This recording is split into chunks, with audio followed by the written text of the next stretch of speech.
So, for the record, it's December 7th, 2017, and time for the Wenatchee City Council special meeting. So I've called the meeting to order. The first item would be the pledge to our flag. Whose turns these? Councilmember Esparza, would you lead us? I will do it. Thank you. I never forget to do it. I pledge allegiance to the flag of the United States of America and to the republic for which it stands, one nation, under God, indivisible, with liberty and justice for all. Thank you, Councilmember Esparza. For roll call this evening, we have 6 council members. Councilmember Kulas is home sick this evening. So the first item on our agenda this evening are the consent items, and we do have a revision to tonight's agenda. So Councilmember Marquardt. Yes, Mayor, I'd like to make a motion to approve the consent items, resolution number 2017-70, and to amend the agenda to add item O, which is the authorize the mayor to sign the consent to the assignment of the lease of Parkside. Regarding the lease of Parkside. Okay. Second. So you have a motion by Councilmember Marquardt and a second by Councilmember Poyer to adopt this evening's consent items, which includes the agenda, the vouchers, and the minutes from the previous meetings.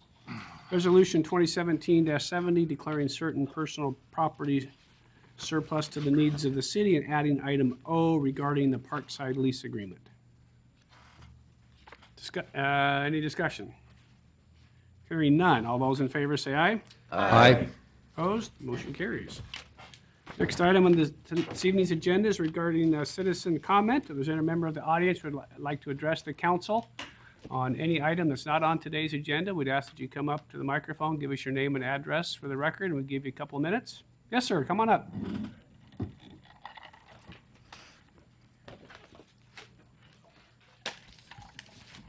Hi, I'm Tim Cutright. I've grown up in this area since the 1950s. Current address, sir? Rock Island. Thank you. I patronized Memorial Park from different times. I feel that the memorial marker for the Civil War bench needs to be fixed better than what it is, instead of just leaving it, because it's tilting crooked. Okay. Tree roots are pushing up on it. And I feel that maybe they could straighten this out a little bit, and maybe, or put it down by where the cannon and the pool, Okay. the fountain, and maybe also the memorial marker for the World War I, II, the Korean, and the Vietnam War. Okay. Because I think it would look more presentable around the fountain than where the cannon's at. Okay. That's, We're getting ready to do some money remodeling portions of Memorial Park. So, David, can you put that on your list of things to look at? and when I've been by that memorial marker of the Civil War, it's always trashy. I see beer cans, bottles, trash on the bench, and I feel it should be more presentable.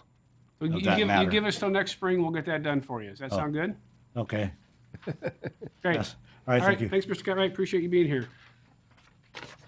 Anybody else wish to address the council on any items this evening? All right, we will go into our, we have a presentation.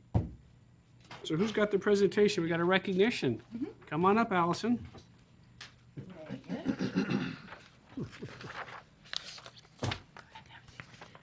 Allison Williams, Executive Services Director. I have with me Megan Alanese, and it's a little unprecedented to, isn't that beautiful? Beautiful.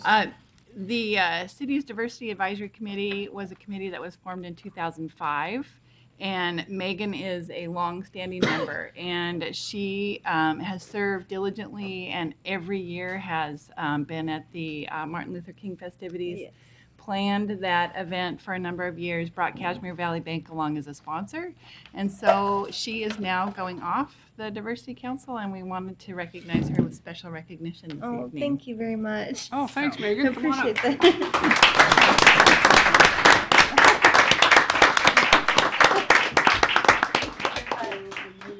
Oh, I didn't.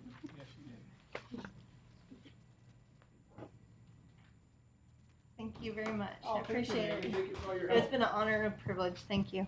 Thank you for your service. Thank you.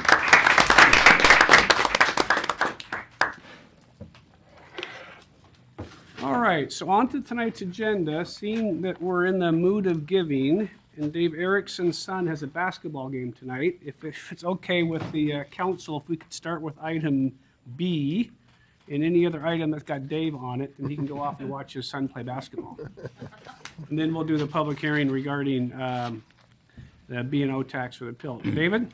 Thank you, Mr. Mayor. So Council. organize this, let us know where we're at here. All right, so we're starting with action item B, Okay. which is the Arts Recreation Park Commission Board appointments.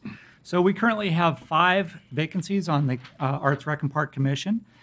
We have a couple of unexpired terms. We have a couple of expired terms that need new people in a vacancy because a person moved out of town.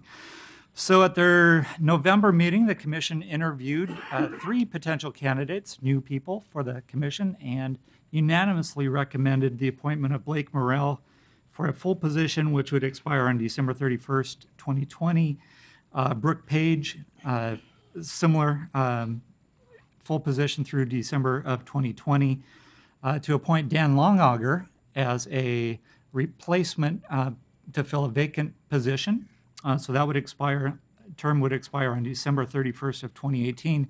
And then reappointing Marlon Peterson also for a 1 more year term to fill a vacancy. We have 1 additional vacancy that we couldn't get the information together in time to make it on this packet. So we'll have a reappointment likely of Raylene Dowell coming to you guys in January to fill up the whole commission.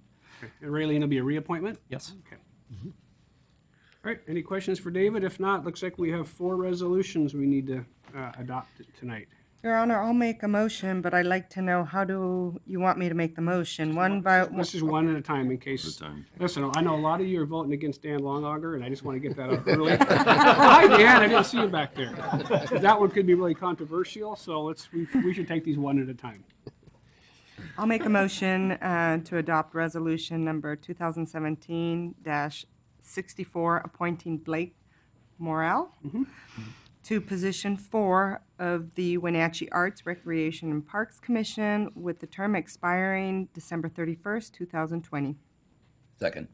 Motion by Councilmember Esparza, second by Councilmember Markart to adopt Resolution 2017-64, appointing Blake Morrell to the Wenatchee Arts, Recreation, and Parks Commission. Discussion? Hearing none. All those in favor say aye. Aye. Opposed? Motion carries. I'll make a motion to adopt resolution number 2017-65, appointing Brooke Page to position 5 of the Wenatchee Arts, Recreation, and Parks Commission with a term expiring December 31st of 2020. Second.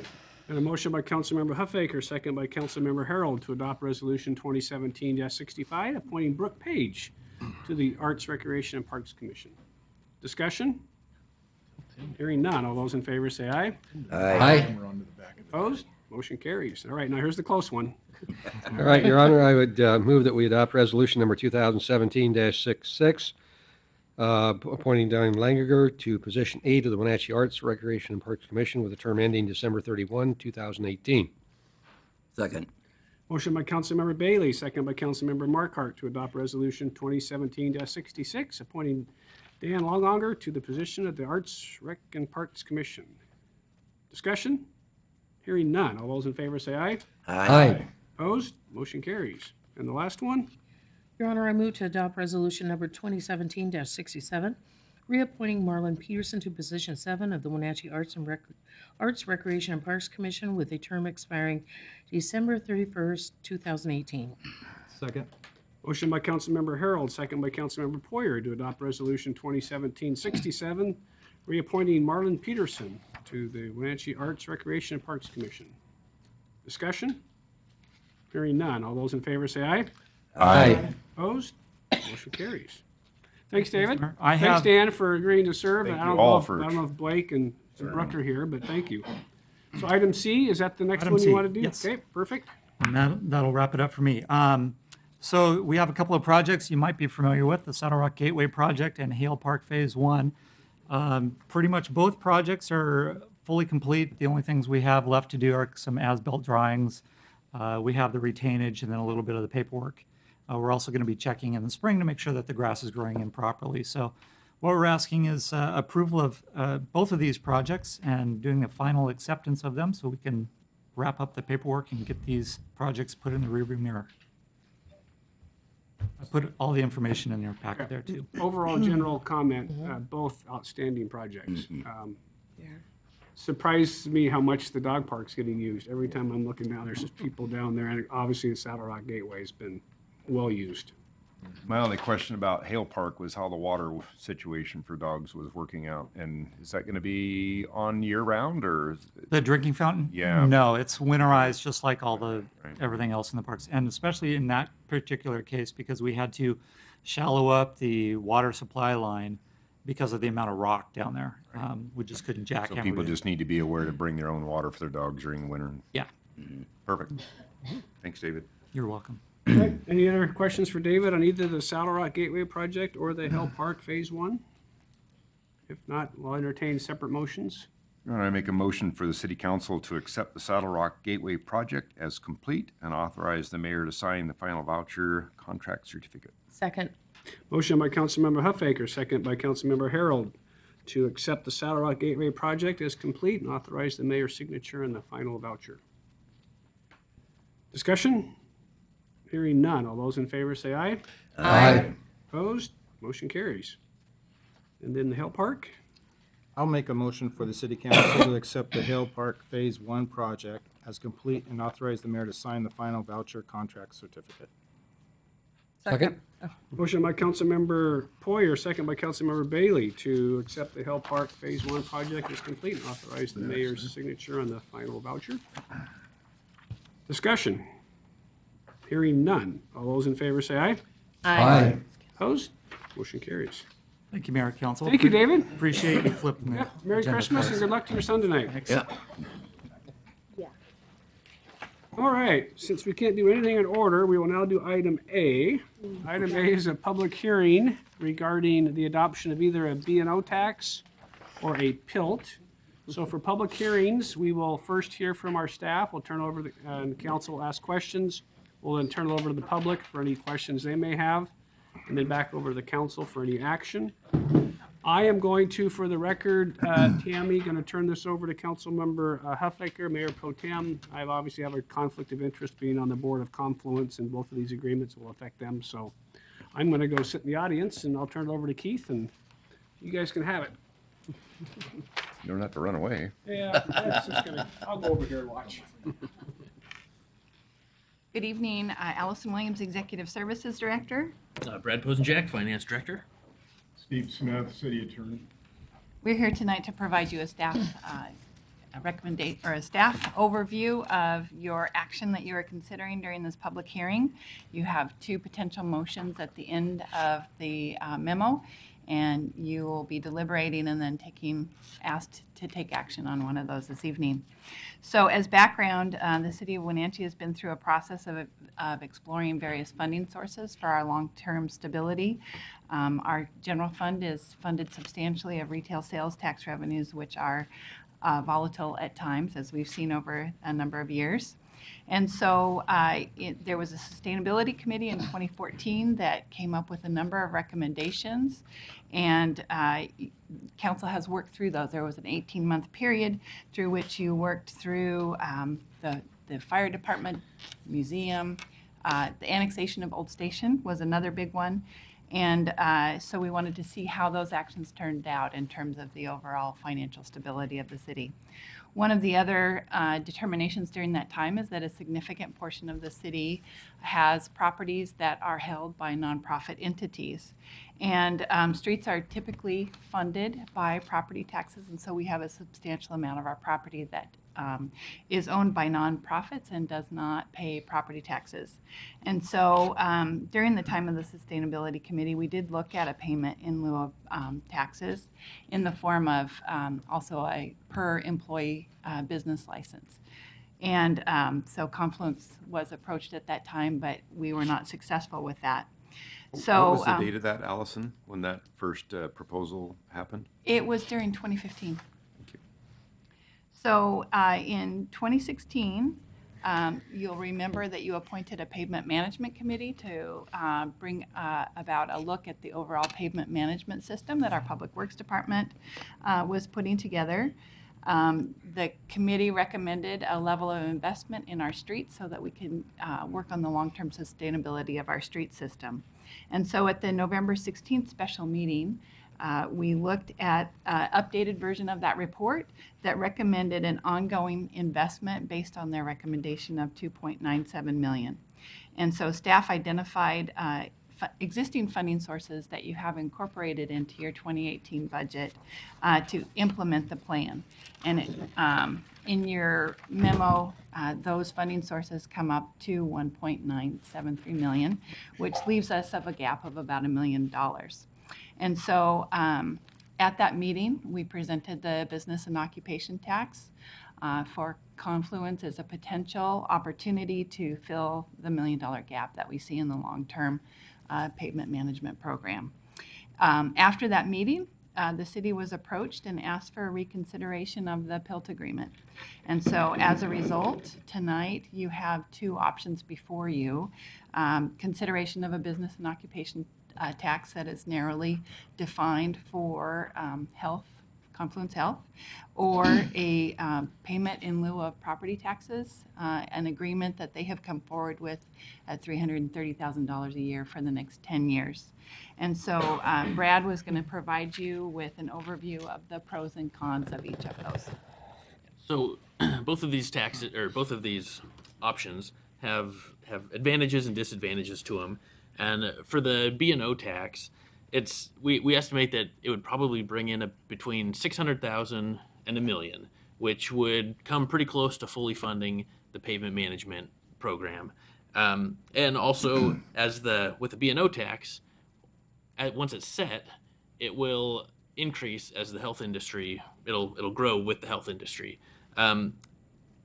Also, once the B&O is set, then it makes it easier for the city to be able to modify, whether it's the rate, the provisions around that tax, because it's by ordinance. The disadvantages to the B&O tax are that it would be difficult for both entities to administer. It adds an audit responsibility onto the city, and there are complications to trying to administer it, and just extra administration. Also, this would be a brand new tax, and taxes are rarely seen as favorable. For the PILT side of it, Confluence has proposed the $330,000 agreement to the city, and the benefits of the payment in lieu of tax is that, on the other hand, it is very simple to administer. It's a contract, and basically we just get a check from them for that agreed upon amount.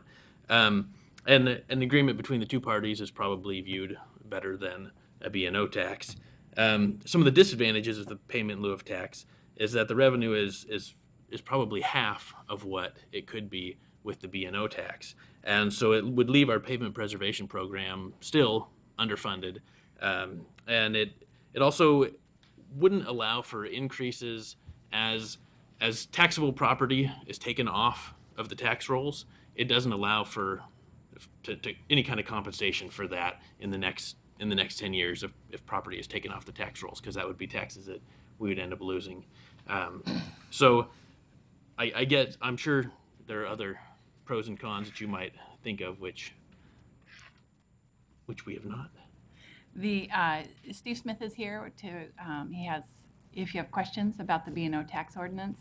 The payment in lieu of taxes agreement is before you. It's a 10-year agreement. It does have a provision in there that if a B&O tax is enacted at a future date, the payment in lieu of taxes would go away. We had a discussion at the Finance Committee this afternoon, talked through, again, the pros and cons of each. So your council members who are at the Finance Committee today have had that discussion. I think this is a question long-term for the city. Again, we're looking at the long-term stability of the city. So again, as we look at our general fund being substantially funded by retail sales tax revenues, the B&O tax does provide you with an option that can be used. And the payment in lieu of taxes agreement is limited to this one specific entity for a 10-year period. The escalator that is put in there is a 1% escalator commensurate with property taxes. Typical agreements may have a CPI in them, contractual agreements. So there are, as council, you could look at that payment amount and the escalator in the PELT contract if that was something that you wanted to do. Any questions for staff or our city attorney? Or Well, I think at this point, we'd turn it over to the public and then maybe bring you back and we can have a further discussion. Sure. That work? So we'll open it up to the public. Anybody who would like to comment on this, please come forward, give your name and address. Good evening. My name's John Doyle. I'm the Chief Financial Officer for Confluence Health. My work address is 1201 South Miller up at the Central Washington Hospital campus. So the last meeting, we received a copy of the B&O tax ordinance. Concerns I think we share is the logistics around that ordinance, just regarding how, Confluence Health is comprised of 4 legal entities. 2 of the entities actually file on a B&O tax return line of services and others, and then 2 file on the hospital healthcare services line. Confluence Health doesn't pay B&O tax on Medicare and Medicaid receipts. It's on commercial. So the logistics around that, I guess, we're a little bit unsure of. Also, not to get into too much detail, but really just being able to identify what services and net collections are related to the city limits is actually a little more difficult than it would appear. So, those were some concerns that I did express to Mayor Kuntz. And again, I think, if the council wants to recommend the B&O tax, I think that would be something we would appreciate a little more time to work out the details on. What entities does it apply to? How we exactly calculate it, and what I guess is an appropriate rate. Now, going back, we also are very aware of the sustainability committee, I think, that was formed in 14, and again, one of those options was a FTE tax or a head tax based on, business license renewal. And I think Confluence's position is that more accurately reflects the use of city infrastructure and services by tying it to employees. And we have over about 3,300 employees. And that's a head count, not necessarily FTE, full-time equivalents. But we talked at Confluence Health and thought that really tied, again, closer to the real impact on again, city infrastructure, roads, and also to back up, Confluence recognizes the need for road repair and maintenance.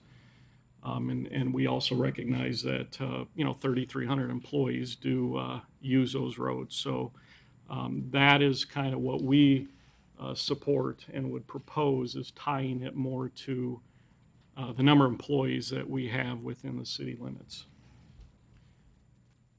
We think that, again, fits a little bit better than a B&O tax. And again, the B&O tax calculation, I think, could get a little bit, without more work, would be a little more difficult to calculate. Right. So I'm kind of curious, if you don't mind asking you a couple of questions. The 3,300 employees, I get where you came up with the dollar amount, but within the consideration that if we did a B&O tax, that would be looking more 600,000 to $1 million. I'm curious, what the board decision process was to come up with the amount they did per person. I never got to a point. I could not confirm that number. Okay. Because I really couldn't quite get to the bottom of, again, Confluence Health, the entity, is a service organization. Right. It provides administrative support to the 2 hospital entities. So I really couldn't nail down what that number was. Okay, okay. Yeah, I know I that have was- no idea if it was $500,000 or And it 1.5 would still be, million. and it would still be difficult to nail down in the future if we decided to go that way. And I Yeah. understand this alternative approach would be a lot less paperwork and headache and Yeah. administration costs for you as well. But again, without really more detail around that B&O tax, I don't know what that number would have been. Okay. And again, that's where I'd appreciate if that is a direction the council wants to go. I guess we would request more time to try to work out those details. Okay. John, the 3,300 figure that you're using there, is that just the Wenatchee, or is that's your, Oh, that's 30 everybody? Onak, 3,300 is just Wenatchee. Just Wenatchee. Just Wenatchee, yep. Yeah. So So I have a question.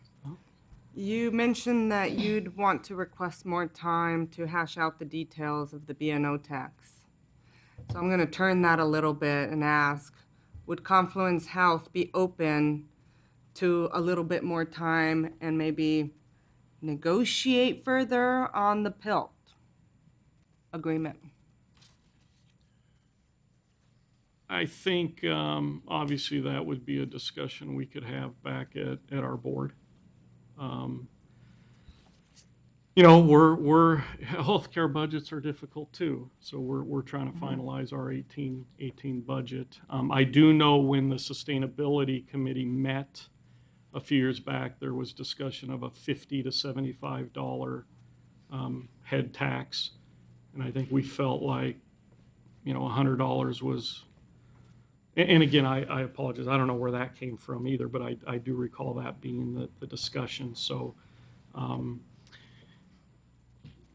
you know, but I also think that was a discussion that was maybe, can you roll that out across all nonprofit entities as well? So, but I could sure bring that back if that's a request to reconsider the amount. Thank you. Mr. Doyle, does Confluence Health pay any sales tax revenues at all? We pay sales tax on all of our medical equipment we purchase, so yes. And is it just that, or is there any sales tax generated off of your services or Yeah, off of your drugs that you sell? Small amounts of sales tax. We Yeah. have the optical shop. We have a retail pharmacy, but I'm not sure drugs are subject to sales tax, but very little sales tax. Okay. There might be some of our medical supplies, but very little. Do you have a roundabout number? I apologize. Okay. I was not prepared. I can get that to you quick. But there is a little bit, because, you know, when you file your B&O tax return, there is an area for sales, retail sales tax. But for the most part, we are not in the retail sales business. So. Any other questions for Mr. Doyle? Regarding the administration costs, because that's a concern probably on both parties, but mostly on you, I would think. Roughly half-time employee by the time you pay him benefits. I mean, are you in it for another 80,000, 70,000? I mean, I'm just throwing out, because I don't like that idea of, Yeah. I don't like the idea that if we collect 300 or 400 and 10% of it's just to monitor it, that's a waste of money for everybody. And that's what my thought process. So let me give you a quick example. So we have an MRI machine in Moses Lake. So a patient will go to Moses Lake and have an MRI. However, the reading physician of the MRI might be here in Wenatchee. When you bill a commercial insurance, you send it out on one claim form. So the physician who read the MRI was in Wenatchee, but the actual MRI machine was in Moses Lake, and you don't send two claims out. It's one claim form for the MRI. It's called global billing. Do I count that, or do I not count that? So that's one example of a complication that I guess I don't even know the answer. Would I include the net revenue for that MRI or not? The doctor was in Wenatchee that read it, but the MRI was done in Moses Lake. But you have to pay somebody to figure this out. And the cost of that person to figure it out Yeah. is gonna take how many hours? Oh, I could see, you know, number one is I think we could eventually try and automate it. We would have to go through a fairly, I think at first it might be a full-time job to just understand all of these type of small little details, working with the city on what do you include and what do you not include. You know, we've never had to calculate what is your net revenue in the city limits of Wenatchee. Laboratory, we act as a reference lab for a lot of outlying hospitals. So the blood draw will be done at a hospital up in Okanagan County, Grant County. The lab comes to us to process. I'm not exactly sure of all the billing, how that works, but is that It's a cost. It's a cost, but is it a city limit? Yeah. Would we pay B&O tax to the city on that, or, you know, those are the type of things I think we would have to hash through of what does the city think? Yeah, we just don't have any experience with trying to calculate net revenue at the local level. So those are a couple of examples of, and I don't know how many more of really those are. You mentioned net revenue. It's my understanding that B&O tax is on gross revenue. Is that correct? Yes. You can choose to pay B&O tax on cash collections. And I know for a fact that I believe 3 of the 4 entities we have do pay on a cash basis. I believe you can pay your taxes, your federal income taxes on accrual or cash, as well as B&O tax. It's an election year I believe you have to make early on. Oh, okay. Yeah. And that was another issue with the ordinance. There was a little bit of conflicting language on, I think, gross receipts, and that we weren't quite sure of, that we had, I think, posed that question as well. So.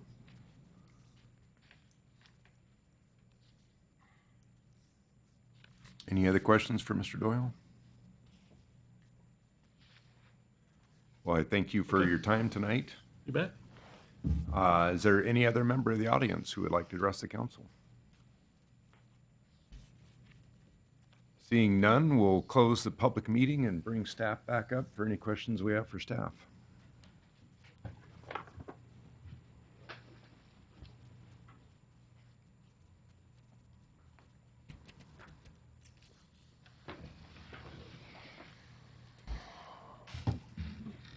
Well, I think at this point it'd be interesting just to see what everybody's leaning towards and thinking about, so we can have a discussion and see which way we want to approach this. Okay, I need some clarification first of all, Steve. Is this, would we be taxing them on their gross revenues or net revenues? I think it would be on the gross revenue in the door. So I'm not sure what you mean by net. Net is taking out your expenses. No, Okay. gross, yeah. The ordinance says. But it's not amount gross, billed, it's amount in the door. I think that's what That's Mr. how I define net collections, the That's- amount of cash we. Yeah, you were kind of talking past each other. Okay. Is it possible, Steve, to do net income, B&O, or does it have to be gross income? Yeah, I think it's gross revenue. Yeah. That would be a whole nother layer of audit trouble. I believe the ordinance has to be created based on the model, on some model rules that were set. And so I think the language in that ordinance is the same language required by the state that we have in it. Right. Okay. That's absolutely correct. We have to follow the state model ordinance, which is this fall. Thank you. So how complicated, Brad, is it? The complication, how bad would they be? I mean, On our side, probably it's, as Mr. Doyle said, probably not near, or maybe it was Mike. It won't be that tricky on our side, but there are some audit responsibilities, so we would end up having to take a look at their books and just try to verify some of the numbers that we're getting. So there would be staff time. I wouldn't expect that it would be more than a quarter FTE of, Okay. of administration on that. Probably not even that. But just coming up with the procedures, the forms, and trying to receipt it monthly or quarterly, whatever the ordinance has in there, versus just receipt it. All we'd be doing is receipting a check under the payment in lieu of tax. And then, as you mentioned, additional audit expenses at the end of the year. Yeah. Well, I'll just say that I'm leaning towards the simple of the two, just because I think it's fair to them. We're asking them to help us out with our roads, even though, you know, it is a lot of their clients and employees that are using our roads. But I'm in favor of playing nice with our clinic. They're a big part of our community, and I think this would be less burdensome for them. However, the gap is my concern, the 330 versus what we could be expecting. And we don't know what that number is, so that's kind of a hard one. But that's the way I'm leaning at this point, and I'm kind of curious what everybody else is thinking. I'm concerned about both the ordinance as it reads now and the PILT as that reads now. I don't like either one of them, to be honest. I agree that somebody mentioned earlier that the B&O is starting up a new tax. That's not favorable to anyone. But at the same time, I don't like the PILT because, you know, when you're considering the B&O and the revenue that could be coming in from the B&O tax to the Confluence Health Agreement and their proposal, I just don't see how it would be beneficial or fair to the city of Wenatchee with the PILT as it stands now. And here's why. Because, like you mentioned, the gap for roads. We have people coming in at every council meeting almost asking for money, or at the finance meeting asking for money. And that money has to come from somewhere. You know, we have the chamber who's, you know, always needing money. The Wenatchee Downtown Association has their, you know, wish list. The different departments have their wish list too. And so if we keep that gap the way it is now and just go with the PILT as written, then we're going to have to say no to a lot of these departments because we have a gap for roads. And our roads, yeah, we have a few more years to go before they start to deteriorate. So we're going to be prioritizing on roads, and we're going to have to be taking money from, you know, our other different pots in order so we can keep up with our roads. Mm-hmm. And so, and as I understand it, the general fund right now, because we took all the property taxes and put them towards roads, our general fund is being, the coffers are being filled only by retail taxes. And so what happens in a downturn of the economy? How are we going to fill the general fund? And so we have to be looking into the future about that. The other reason why I don't like the PILT as it's written is, yes, it's an agreement in lieu of property taxes, but we're not even considering the potential sales taxes, because it's my understanding that a lot of the properties from Confluence Health are commercial properties. Now, leave aside the property taxes. What about what kind of sales tax could we be, you know, bringing in if these properties were being used for commercial purposes and bringing in sales taxes? With that said, I would like the PILT a lot better if we were able to negotiate a different amount.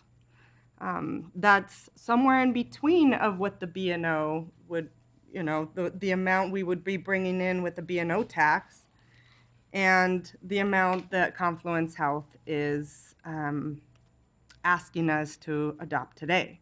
So I would request that we table this, have more time to negotiate a little more with Confluence Health to come to an agreement that is going to be beneficial for both sides. Because at this point, I don't see how this is fair for the city of Wenatchee, the citizens of Wenatchee, who deserve good roads, who deserve to have, monies for other things, not just for roads, but for all the other different departments, and have some of their wish list items fulfilled. Okay. I have a couple of thoughts. Number one, based on the fact of what Mr. Doyle said, the part of the services may be in Moses Lake, part may be here. When you split all of those out, will the B&O tax be as much as we anticipate it will be? It could be substantially less. Number two, I hate B&O taxes for the simple purpose that they're a very regressive tax. They tax you on your gross income and not your net. And oftentimes, your expenses are high enough that once you get hit with that B&O tax, it's not enough. Your income is not enough to cover your expenses. This opens the door for future councils, in my opinion, to lower that threshold or whatever we are doing and pinpoint other businesses as well.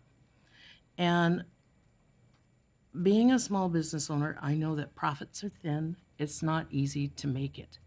So I don't even want to go down that road to start with. And that's where I'm at. I have, I guess, two real concerns. The first one, just from a pragmatic point of view, and I think, Mike, you raised it and said it. After, last couple of days going through the ordinance, as written, I mean, the mind-numbing complexity is only superseded by the fact that it's targeting a single entity. To me, taxes are things that are if you're going to tax a class of something, it needs to be broader than just a single entity. In reading through that ordinance, it talks about exemptions. What's exempted is everybody except Confluence Health. I find that philosophically, I have a real problem with that notion of doing it. I don't think that's and we used the term fair, Ruth, a minute ago. I'm not sure what's fair. The concern we've had for some time, and correct me if I'm wrong, Allison, I think it was in the city after annexation, we're at what, like 22% or something like that of the city's property is exempt. Mm-hmm. Okay, and something that I read too, I think like Confluence Health has like 45 acres of city property, give or take. So I guess from a pragmatic standpoint, the payment in lieu of taxes makes more sense to me just from a way of doing business. It's a lot simpler. There may be other things. I know I don't know if that conversation came up in finance today, but we're talking about a huge footprint and more to come. It seems like every time I drive down a street down around that part of town, there's another sign out there on a house or something that says Confluence Health on it. So it continues to grow. And so to me it's more about the footprint. Counting employees or how much you make or whatever gets into into kind of the voodoo areas of economics kind of thing. Becomes horribly difficult to track and whatever. A contract like this is a lot simpler to do. But the other hand is, and the other side of it, for me, is that this whole notion of sync, and obviously Confluence is a big target, so it's easy to make that make them the one we're going to go after. Yeah, that's not uncommon. I know this is done in other communities, and that you pick on the biggest one that can produce the most money. But I don't think that's a good way to govern. I don't think it's a good way to tax. Of the two, the payment in lieu of taxes is, to me, the simpler and perhaps the better way to go. On the other hand, I think that there's still room for looking at, the number that we're dealing with here is, our two numbers are about, the PILT versus the other one is, the B&O tax is about twice. And so maybe there's still some room to come up with that. The only thing I guess I have, the major reservation I have with the PILT is that we're locking into a 10-year contract. And like I say, over time that, number of employees will increase and the footprint will increase. And so we're kind of, even a 1% increase a year is only $60,000 over 10 years. So that really may not necessarily keep up with what the actual values of the property are. You can kind of call things whatever you want to call them, pay property tax. Okay, they're exempted from that, but we're still taxing. And so I know, what is it, Bellevue, I think, that they do some kind of basically a square footage. I mean, that's kind of, to me, makes actually a little more sense because you're really taking the actual physical land, which is what this whole issue is all about. So would kind of offset the sales tax, as Ruth was yeah. mentioning. So that at least has some escalation clause, kind of aspect to it. So of the two, I'm leaning more to the PILT, but I think there's maybe could be a better way of actually figuring out what that number may be. So that's kind of where I am right now. No, I think I agree with Jim. I think we need some more negotiation on that figure. It's just I think it's a little low, and I think it can come up. But I don't like the B&O tax for the reason Linda said, it because of the problems of opening up the Pandora's box. Right. Mike? Well, out of the two, obviously, I'm the cheap one with the little brain. I like things real simple. I don't know if it's Confluent's responsibility because we don't have enough money to maintain the roads. I don't know if the number should be $100 per head, but we need to figure out the roads, and we are figuring out the roads with other means. And I don't know if it's right if we're behind on, if we don't have the budget. I don't know if it's right to attack or go after them and say, okay, well, we're short 500, so we'll take 500. So if we're short 200, would we only be asking for 200? I mean, I don't know. I don't know if I like that thought process. For me, I'm trying to figure this out. But also, should there be something in there for as time goes by? It can be changed, but it can be changed in the contract to switch to a B&O at any time, correct? That's correct. So what about the PILT itself? Is there clauses in there that it could be terminated for anything other than implementing a B&O? I didn't think I saw anything. My only concern with that clause of terminating the contract with the B&O tax in the future is that most likely we would probably implement something like that, during hard times when the city coffers are empty. And if we're having to do that during hard times, most likely we're going to have to go and implement a new tax on businesses who are also struggling. Mm-hmm. So it'd be pigeonholing the city to a B&O tax in hard times. I don't like that.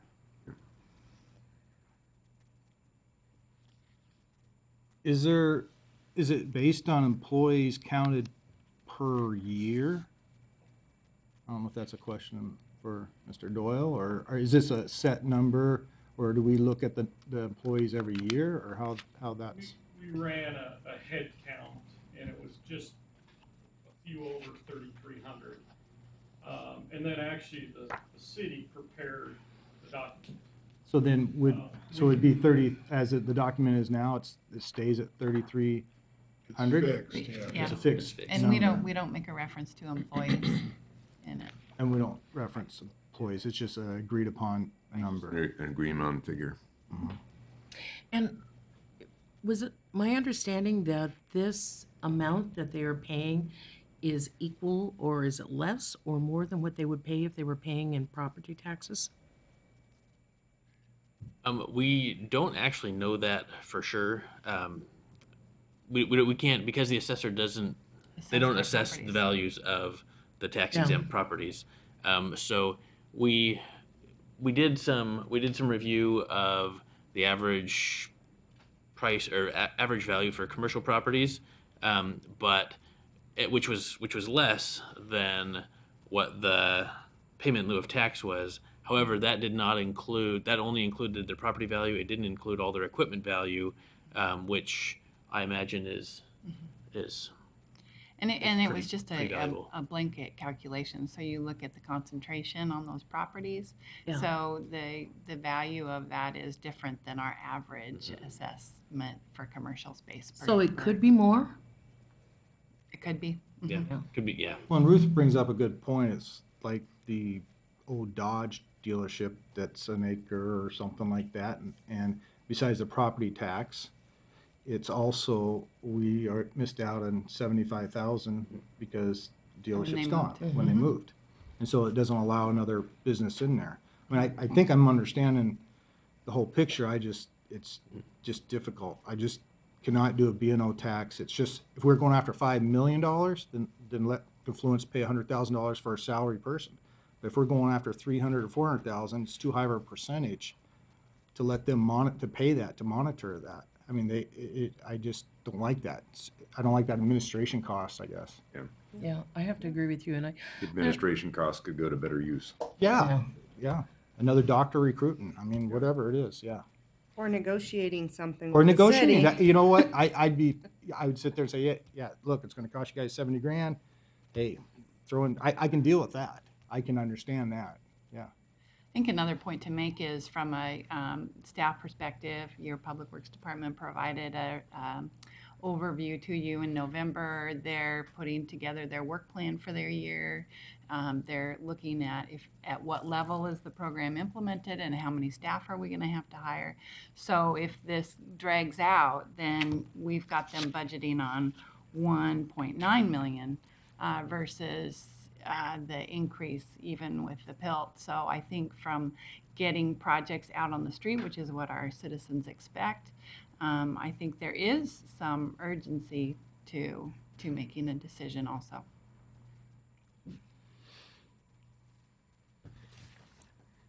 Well, I would propose that we table this for early in the new year, first city council meeting, give us some time during the Christmas holiday. I know people are busy, but give us, another month to try to find, something that's more fair for both parties. there's a gap, and is it really fair to ask Confluence that they should be the ones that have to make up that gap? I just don't know if I like that. And I really appreciate the fact that they have come forward and even agreed to do this. So, I don't know that we need to table it. That's just my opinion. With the idea of maybe getting things moving forward, what if we agreed to the PILT but shortened the duration so that we could move forward with staff? They could plan, they would have a number, and that would give us some room to discuss what we do in following years. Would that be a possibility? Sure. Would that work for Confluence Health? Yes, a shorter term. If we made it a year for right now, agreed to a year at this rate, and then just see how that goes for both of us, and then discuss it further. Your thoughts? Well, I had a different idea, but. Well, let's hear your idea. Put it on the table. My idea is, I'd be willing to, if they don't have to accept it, make a motion at $105 a head, which would bring in $346,000. There's negotiation, let it go back to them and see if they'll accept it. and go for 10 years? 5 or 10, I'm fine with that. I would just caution about the shorter term. Again, talking about long-term sustainability and our staff needing to make investment, getting these projects out on the street takes time to plan. And in your hiring staff for what period of time, and so I would caution lessening the term. Well, the only reason I'm thinking a year is it gives us the money now that we can do some planning. If at the end of a year we haven't come up with a better agreement, we can still implement a B&O if that's what it takes.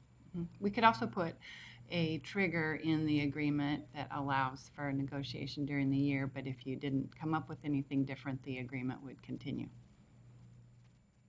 Well, then what would be the incentive for Confluence Health to sit at the table to But negotiate? you still have the Because we B&O could still- tax hanging over their head. Right, we could still implement B&O. Okay, I like that idea too. Which I was, I was Lots of looking good at the- ideas tonight. I Very was good looking ideas. at the list of cities Sure. that already do a B&O tax, and it's, it is a lot of the cities that are similar to us, some that are bigger. So it is a pretty common thing to do. It's just something I'd prefer not to do. Yes, Mr. Doyle. I think Confluence is looking for this issue to kind of come to resolution as well. This was kind of a controversial discussion at our board as well. I know there was somebody made the point of being able to implement a B&O and it not terminating the agreement. I don't think we would agree to that at all.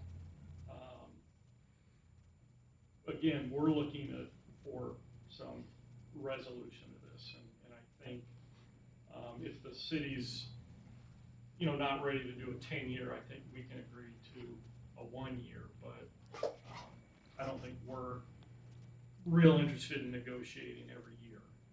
So I don't know about. No, we would want to come to some kind of an agreement where we could do a long term, so you can plan, we can plan. But I'm in agreement that I don't know that 330 is the right number. I think there's too many unknowns right now to know if that's the right number. But rather than table this and push it out even further, that's my idea, is to accept agreement as is, but shorten the term to 1 year. And then renegotiate at the end of that year. Well, during the year. During the year, yeah.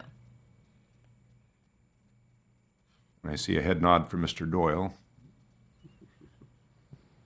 Well, we can certainly write it up that way. Our attorney doesn't seem to see there's any problem with it. You have concerns just because it's a short-term fix. But we need a consensus. I'm good with that. I'm in favor of that. Well, Good. I'm not.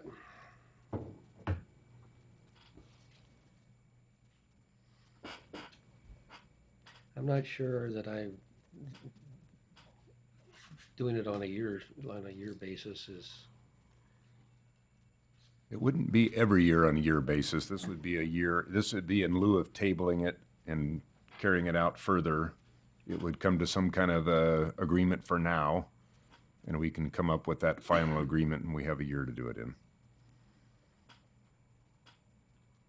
I guess I'm just not sure what, when we talk about this, what's the right number, but. Yeah.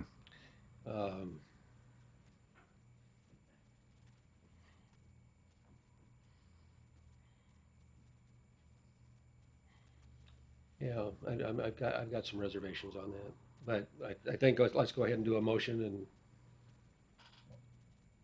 take a vote. All right. How do you want to word this? I think we could read motion number 2 and add the additional language in there that says that the agreement would be modified to a 1-year agreement. Does that work, Steve? Yeah, so motion to approve the agreement as proposed with the amendment such that the term is 1 year instead of 10 years. Okay. Right. Do I hear a motion? Your Honor, I will make a motion to authorize the mayor to enter into an agreement between the City of Wenatchee and Confluence Health for payment in lieu of property taxes with a modification to the agreement that the agreement would be for 1 year instead of 10 years to allow, some time for both parties to negotiate a longer-term agreement. Second. Okay, so I have a motion by Councilmember Esparza and a second by Councilmember Harold. Is there any other discussion? All those in favor? Aye. Aye. All those opposed? A.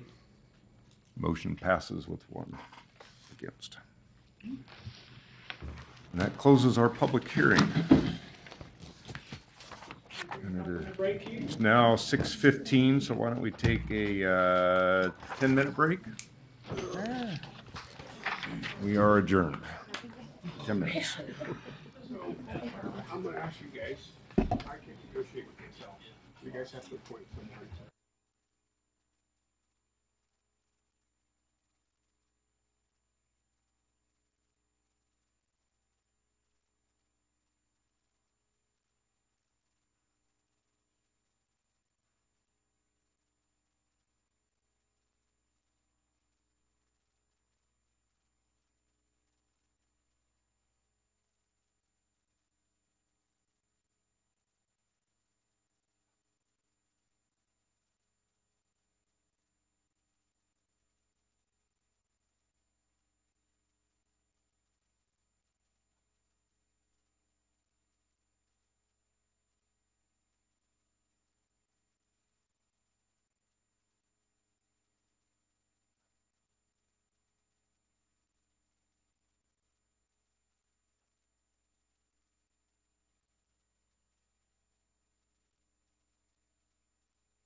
Tonight is item D regarding the Diversity Council. Allison, you've got a couple of appointments, I think? Yes. I have the next several.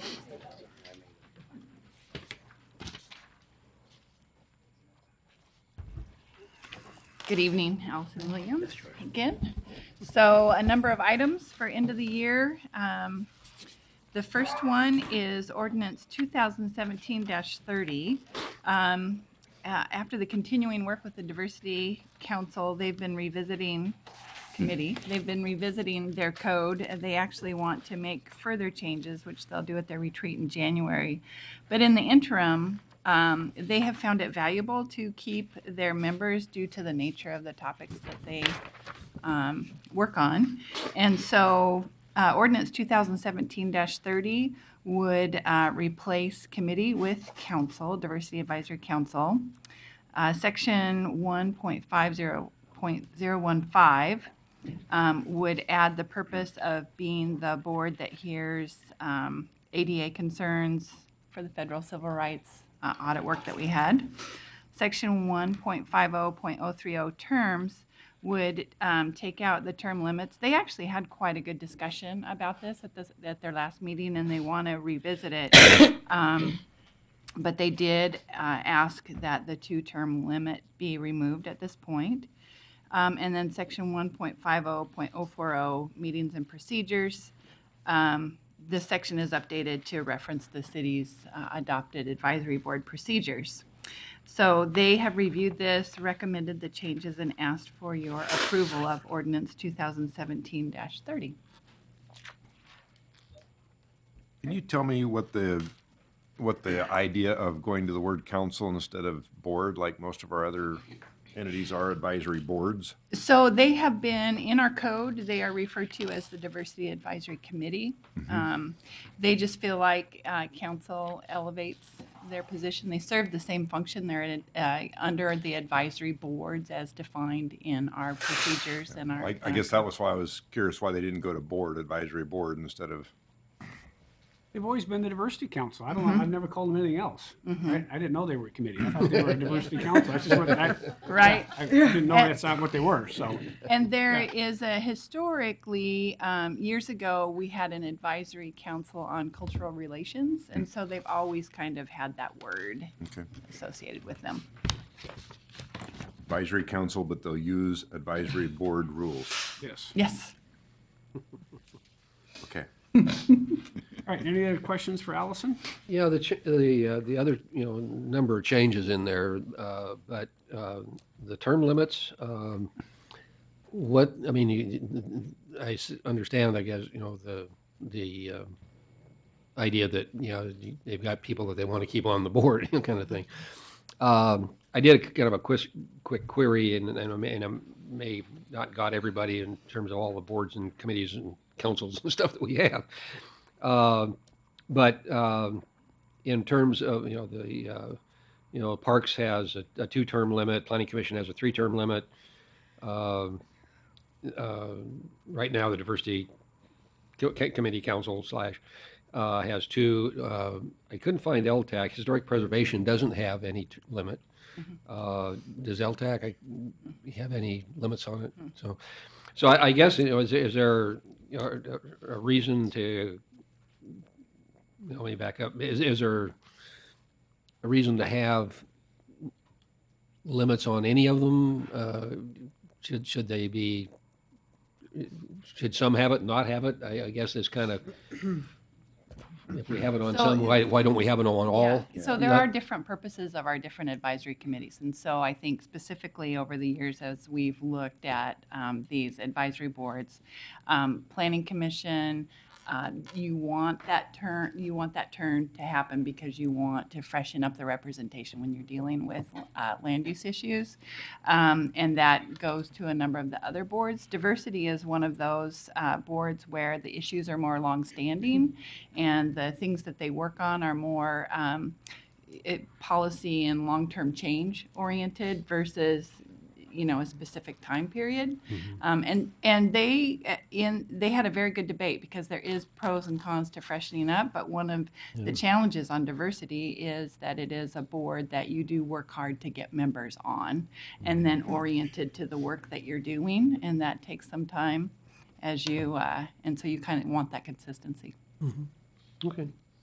It just, struck me that, if we have it, would that necessarily, that freshening the board thing would seem to me would apply as much to them as it would to any other board. But anyway, I was just curious why, we have this kind of a rather interesting mix of boards. Especially to totally eliminate it instead of just extending it out maybe Well, and to 3 or 4 years. As I mentioned, they do terms, want to I mean. revisit this at their retreat, and I do expect that they may come back with maybe a 3-term limit. But because they also are recommending in the next resolution appointing some members, they did want to get their chair back on. So there might have been a little of incentive there. And I think it's fine. I think you get some of these people on these boards and they'll run their course and be ready for someone else. And I don't see any of our boards being stagnant or with, I think they're, as you see, we turn people over quite regularly on these boards. So I'm not concerned that the term limit is gone from this council. Since it's advisory, Yeah. I think I'm okay with it. Yeah, I'm good. All right, any other questions? If not, I would entertain a motion. Your Honor, I move to adopt ordinance number 2017-30, amending Chapter 1.50 of the Wenatchee City Code relating to the Advisory Committee on Diversity. Second. Motion by Councilmember Harold, second by Councilmember Markart to adopt ordinance 2017-30, amending Chapter 1.50 of the Wenatchee City Code relating to the Advisory Council Committee on Diversity. Discussion. Hearing none. All those in favor say aye. Aye. Opposed? Motion carries. And then we're going to appoint Patricia. Actually, we are appointing 3 members. At their meeting last week, they added 2 members. And so you had 2 of the applications in your packet. We have the 3rd. We did not get that in your packet. And so 3 existing members, Aaron McCool, Pat Whitfield, and Carrie Gavin. Used to be Carrie Moody, it's now Carrie Gavin. All were recommended to appointment for new 3-year terms. Okay. And resolution 2017-58 would do that. Oh, okay. It would do all of them? Yeah, it's actually in the order, it's in the resolution, Yes, but it's not on our motion. right. Yeah. So here you go. You're looking. Patricia, Carrie, and Aaron. I was looking at that earlier. And I was expecting to see 3 different, like we did with parks. Yeah. So I think we can do one resolution and adopt all 3 of them Yes. in this instance. Your Honor, I make a motion to approve resolution number 2017-58, reappointing Patricia Whitfield, Carrie Gavin, and Aaron McCool as members of the Diversity Advisory Council for a term of 3 years. Second.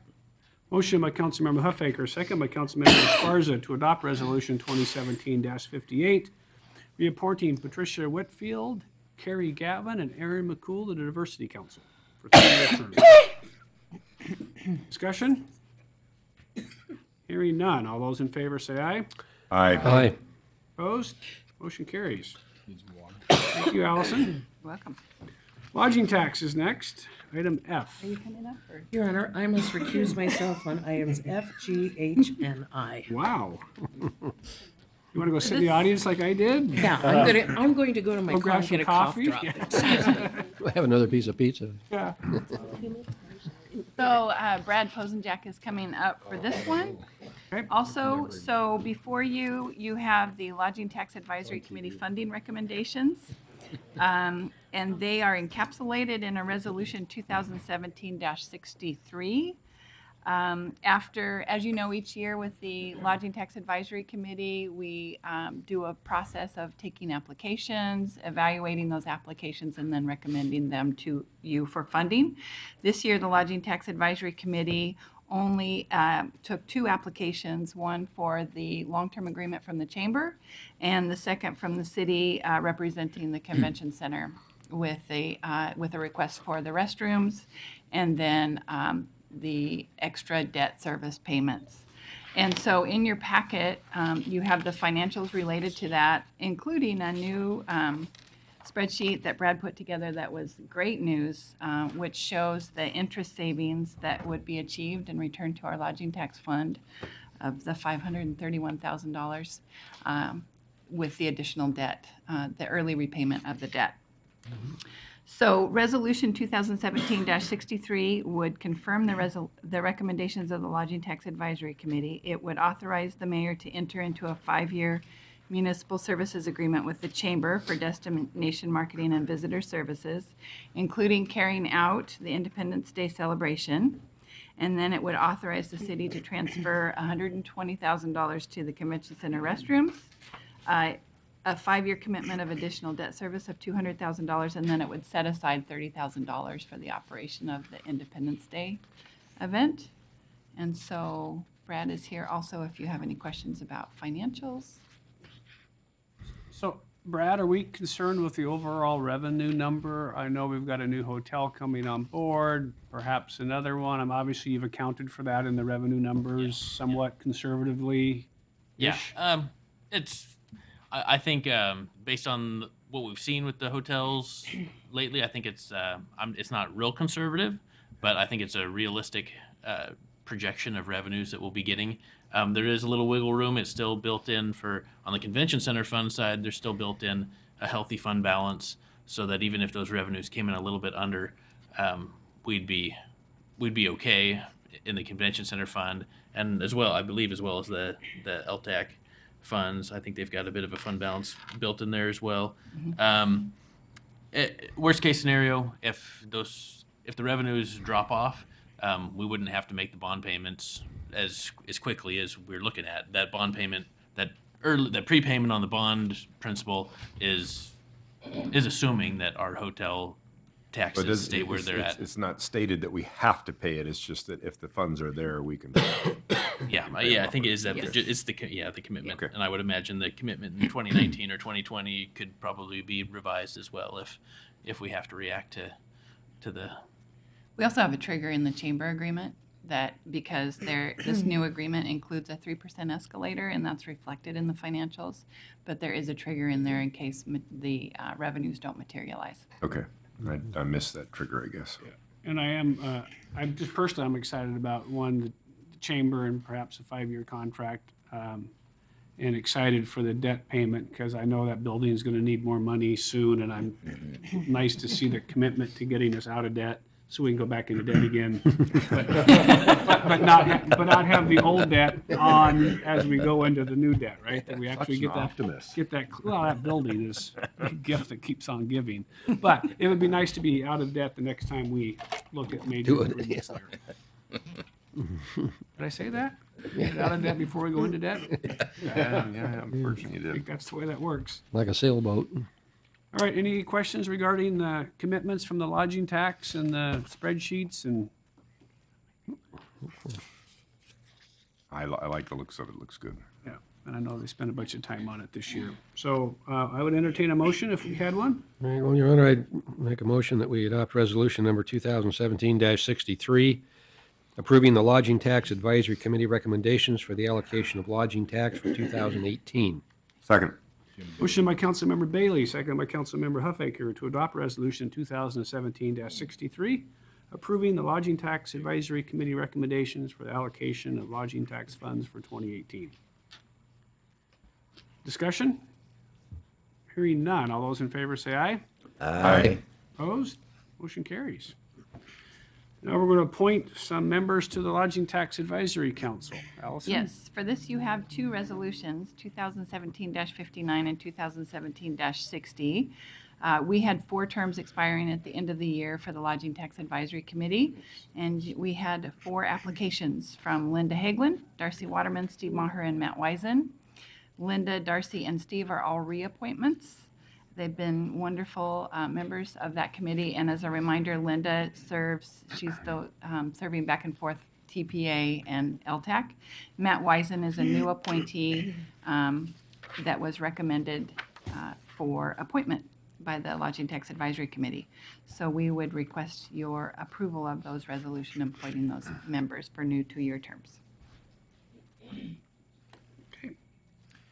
Has that been working out well with Stephen Maher? Because I know there was a couple of conflicts of interest with his business. It's been working going out great. okay? Yeah, he's a step removed. It doesn't have the direct relationship with the LTAC dollars, and so it's been working out great. Okay, good, good. Allison, this kind of gets a little bit ahead to down the road here a bit, but with Linda being on both boards, I remember it's been, 2-3 years ago when we went through that whole thing of separate boards or combining them all into one, and then kind of the agreement was, well, we let people be on both, and that kind of thing. Just briefly, is that seem to be working well? Yes. Not necessarily just in terms of Linda, but having that dual It's been membership? great. In fact, Charlotte Mayo is another member of the TPA. We needed a hotelier on the Lodging Tax Advisory Committee. So we have more than just one person doing that. Okay. And she participated in the evaluation of the lodging tax applications, and I think her perspective was invaluable. It was really great. Okay. Good. All right, so we have 2 resolutions for adoption, so I'd entertain a motion regarding 2017-59. Your Honor, I'll make a motion to adopt resolution number 2017-59, appointing members to the Lodging Tax Advisory Committee for terms ending December 31st of 2019, and that would be Darcy Christofferson, Matthew Wisen, and Stephen Maher. Second. Motion by Councilmember Huffaker, second by Councilmember Esparza to adopt resolution 2017-59, appointing Darcy Christofferson, Matt Wisen, and Stephen Maher to the Lodging Tax Advisory Committee. Discussion? Hearing none. All those in favor say aye. Aye. Opposed? Motion carries. Item H, TPA. Hi, Frida. How are you? I'm great, thank you. How about yourselves? Good, thank Wait, you. we didn't get to. I got one more to do. Oh, I'm sorry, I missed one. Linda Haglund better be appointed, right? Make a- Oh, yeah. Woo! Please. Never hear the end of that. That would not go well. You wouldn't hear the I'm end telling of you, you that talked for a about while. her and then you wouldn't appoint her. Sorry about that. Your Honor, I'll make a motion to adopt resolution number 2017-60, appointing a member to the Lodging Tax Advisory Committee for terms ending December 31st, 2018. Linda Haglund. Second. Motion by Councilmember Esparza, second by Councilmember Bailey to adopt resolution 2017-60, appointing Linda Haglund to the Lodging Tax Advisory Committee. Yeah, he's fine. Discussion. Hearing none. All those in favor say aye. Aye. Opposed? Motion carries. Now on to the TPA budget. Hi, Frida, again. Thanks again. So another action you need to take before the end of the year each year is the approval of the tourism promotion area budget. State statute also, you have to recognize the member hotels who are participating and assessing themselves for the $ per room night tax. So that list is in your packet. The TPA met in November and approved their budget. The expenditures were above what your 2018 budget was, so you have your first 2018 budget amendment as a result of the Finance Committee meeting today. We had $300,000 in the 2018 budget, and TPA, the budget's included in your packet, and they have recommended a spending plan of $323,000. Again, spending down reserves. The reserve fund balance is estimated to be adequate for the projects that they do. So we would recommend acceptance and approval of the 2018 tourism promotion area budget. If you have any questions? The estimated ending after the adjustment is the $63,530? Yes. And you will see with the lodging tax focusing their funding on the 2 big tickets with the chamber and the convention center, the tourism promotion area has been the great seed funding for advertising dollars to have some of these community events happen. And I think you've got a really great track record of And thank you getting for those. taking, I know some of those were probably lodging tax commitments earlier, and the TPA has been gracious enough where the law allows to pick up some of those little ones so we can focus really on the chamber and then the convention center. So thanks for And we picking up appreciate some it of gives those. us opportunities to work with those. Have the hotels been comfortable with that dollar amount? Because I can't help but notice that a lot of places I'm staying now, it's $2 a room instead of $1. Right now, with our seasonality and so forth, I don't think there would be a lot of positive feedback from the hotels. Okay. Yeah, increasing it, because I know there's multiple locations, they go like $1.25 and so forth. But realistically, the consumer just looks at what the whole thing is going to cost me. And especially with the high volume of conventions we do, it keeps us at that very reasonable, and at times it's the big decision maker. Yeah. And it sounds silly not silly, but that, a dollar could make a difference, but it really does when you're working with some of the groups that come to this community. Okay. So we just watch all our pennies very well. Always done well with that. Thank you. All right. If not any other questions, I entertain a motion if we had one. All right, I make a motion to accept and approve the 2018 Tourism Promotion Area Budget. Second. Motion by Councilmember Huffaker, second by Councilmember Poyer to approve the 2018 Tourism Promotion Area Budget as shown in this evening's packet. Any questions? Hearing none. All those in favor say aye. Aye. Opposed? Motion carries. And on behalf of the group, we would like to thank our two council people who always are there and give us feedback, comment, guidance, and so forth. And we appreciate the council letting us go forward and trying to work with the chamber to bring people to town. Very good. Thank you, Frida. Thanks, Frida. Thank you. Bye-bye. All right, so now we have to appoint a couple of people to the TPA board. Yes. So resolutions 2017-61 and 2017-62 would appoint two new 3-year terms for terms that were expiring. Linda Haglund and Marianne Rumbles is a sales manager for the Red Lion. So getting that hotel representation back on there. Great. All right, I make a motion to adopt resolution number 2017-61, appointing a member to the Tourism Promotion Area Advisory Board for a 3-year term. That would be Linda Haglund. Second. Motion by Councilmember Huffaker, second by Councilmember Bailey to adopt Resolution 2017-61, appointing Linda Haglund to the TPA board. Discussion? Hearing none. All those in favor say aye. Aye. Aye. Opposed? Motion carries. And then we got the next one for Mary Ann. I'll make a motion to approve resolution number 2017-62, appointing a member to the Tourism Promotion Area Advisory Board for a 2-year term, Mary Ann Rumbles. Second. Motion by Councilmember Poyer, second by Councilmember Markart to adopt Resolution 2017-62, appointing Mary Ann Rumbles to the TPA Advisory Board. Discussion? Hearing none. All those in favor say aye. Aye. Opposed? Motion carries. Thanks, Allison. Linda, you going to join us again?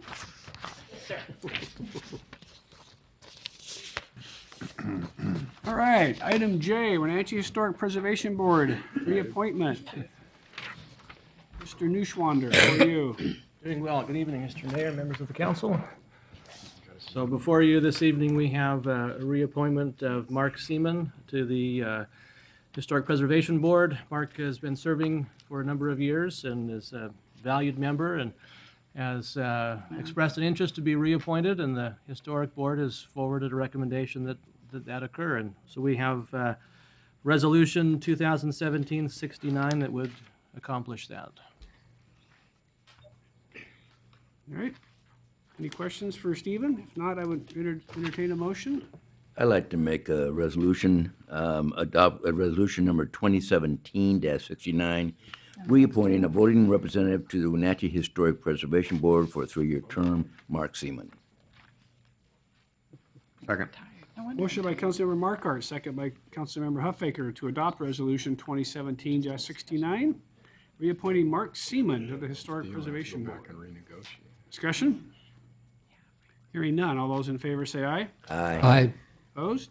Motion carries. Thanks, Stephen. How'd the meeting go last night? Fantastic. Did it go good for the?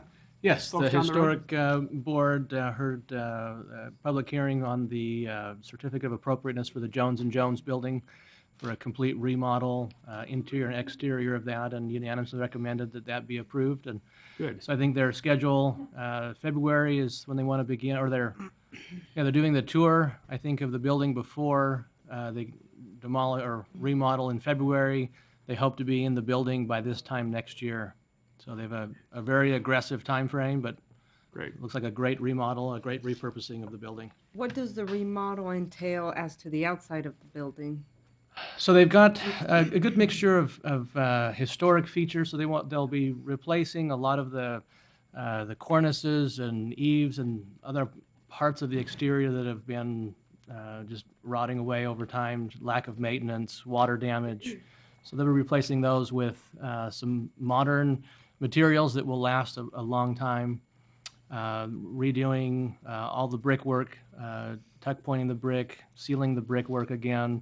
Some new windows, or all new windows. They're adding taking the garage space, the area that's the garage now, where the hearses were parked. They're going to turn that into office space. Above that's going to be an employee break room. They have a glass walkway between the mansion and the break room. There's a lot of great work. It looks like it's going to be a really great remodel and maintain a lot of the historic integrity, but add some modern look to it as well. A lot of those are a bit of a labor of love because that building's been sitting empty for a long, long time. Yep. And so now you have a private company that wants to put, but we have a historic, it's a historic building, so then they got to be careful about what they do. So those things can sometimes get just a little bit tricky. And so I saw the plans yesterday. Stephen showed them to me, so I was just interested in how the Historical Preservation Board looked at kind of a mix of the old and a little bit of the new, so it maintained its character. So Yeah, the applicants have put a lot of work into it and been very meticulous about the details and trying to find the historical value in it and accentuating those, but where they can use modern, they're using modern, and so it looks great. That is a beautiful building. It is a beautiful building, and it's going to look great. Yeah, it has It'd be such so a nice unique to character. have it Yeah. used, have a business in there. And Oh, really? I don't know how long it's been empty, but it's been a while. At least 10 years. Yeah. Yeah. Really? Great. All right, thanks, Stephen, for the update. All right, emergency services contract, Allison. You should just sit down here and just kind of, And a chair on wheels. at yeah, least. move her back and forth. You get a tour of the night. It's because they came in at different times. So Tammy's very good at putting things on the agenda. You always know who gets their things first on the agenda when you look at the order. So the first item I have for you this evening is the 2018 Agreement for Emergency Services. This is with Chelan County Emergency Management. There is no change in the expense. And so this has been a good contract. I know the chief will continue to monitor this. We have our Public Safety Council Committee meetings where Kent Sisson comes in and provides reports. And it seems to be working well, so we would recommend your approval of a new one-year agreement. They will be coming back to us next year with, they will be looking at the expenses related to this, so. Yeah, it looked like they're, they were kind of behind the curve and didn't get their act together. So I had to go with kind of what we had, but it looks like next year we're going to probably be looking at a fairly substantial hike. Yeah. And I think we're going to spend some time. I think your chief of police has some ideas about how this might work. So we may, we'll see. We'll see how the next year goes. Not only with this contract, but the next one on our list, which is the jail contract as well. Right. I think with emergency management, I think you're right. I'm not sure they were behind or we were ahead. But so I think we've obviously got the same contract. But this will be a kind of review year for both this one and the jail contract, I think. Good. Otherwise, I think it's the identical contract we had before. Yes, Yeah. Identical. All right, if you don't have any questions for Allison, then I would entertain a motion. Your Honor, I'll make a motion for the City Council to authorize the mayor to sign the 2018 Agreement for Emergency Services between the City of Wenatchee and Chelan County Department of Emergency Management. Second. Motion by Councilmember Esparza, second by Councilmember Markart to Authorize the mayor's signature on the 2018 agreement for emergency services between the City of Wenatchee and Chelan County Department of Emergency Management. Discussion. Hearing none. All those in favor say aye. Aye. Opposed? Motion carries. Jail contract. Allison. I invited Brad and Chief up Come on up, also. Brad. Come on They're up, still Chief. sitting there. But here is our current, take one and pass one around. Current jail numbers, we just got November numbers. So our 2-year agreement with Chelan County Regional Jail was up, and we have been in negotiations with them for some time. The overview that is provided in your packet is where we were financially. We've been consistent, or our numbers right now are 4755. They came in a little bit lower with our November numbers of our average daily population. We have had we went through a study in 2010 because we were doing a bed night fee, and our numbers were much higher at that time. And so we went through an analysis, looked at booking, looked at district court, looked at probation, and made some major changes in how we handled DWLS3 with the city attorney's office. And I think that has worked out very favorably for us. And so you'll see the decline in numbers of bookings after that time. This year, and so that lump sum contract has worked out well for us, and we've had a range. So it gives us the latitude to book people, and then we know what our contract is going to be, and we pay in advance each month, and so it's provided cash flow for the jail. So it's been a good arrangement. This year they came in and presented us with a 23% increase. Then we threw up. Then after we threw up. In the packet is their overview. You can see that based on our average daily rate and our budget, our rate was about $83.87 a night based on a $1.6 million budget. So they proposed a $96 per night rate.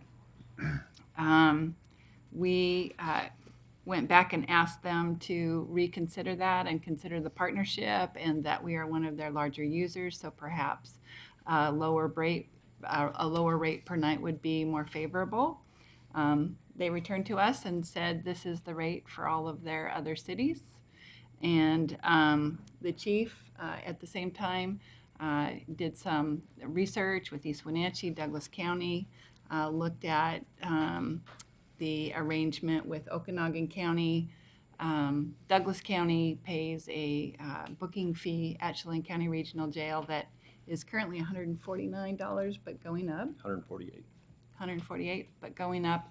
And then they pay for the fees at Douglas County, and then at Okanagan County, and then there's the transport and Do we know the logistics. daily rate they pay in Okanagan County? $58 a night. 58 is different than 96, right? Yes. Lower, But they do book Trying to them get here, so to keep their It officers. doesn't include food. Okay. Oh, okay. So to keep their officers here in town, they do use Chelan County Regional Jail for booking, so they do pay that higher fee Right. for booking. That fee is scheduled, from what I get from Douglas County. A proposal has been sent to them. I think it's $178 a night.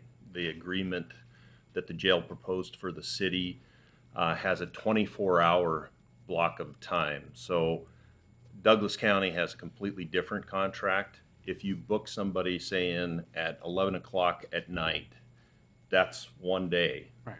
And then when the clock ticks over to 12:01, That's day two. That's day two. Yeah.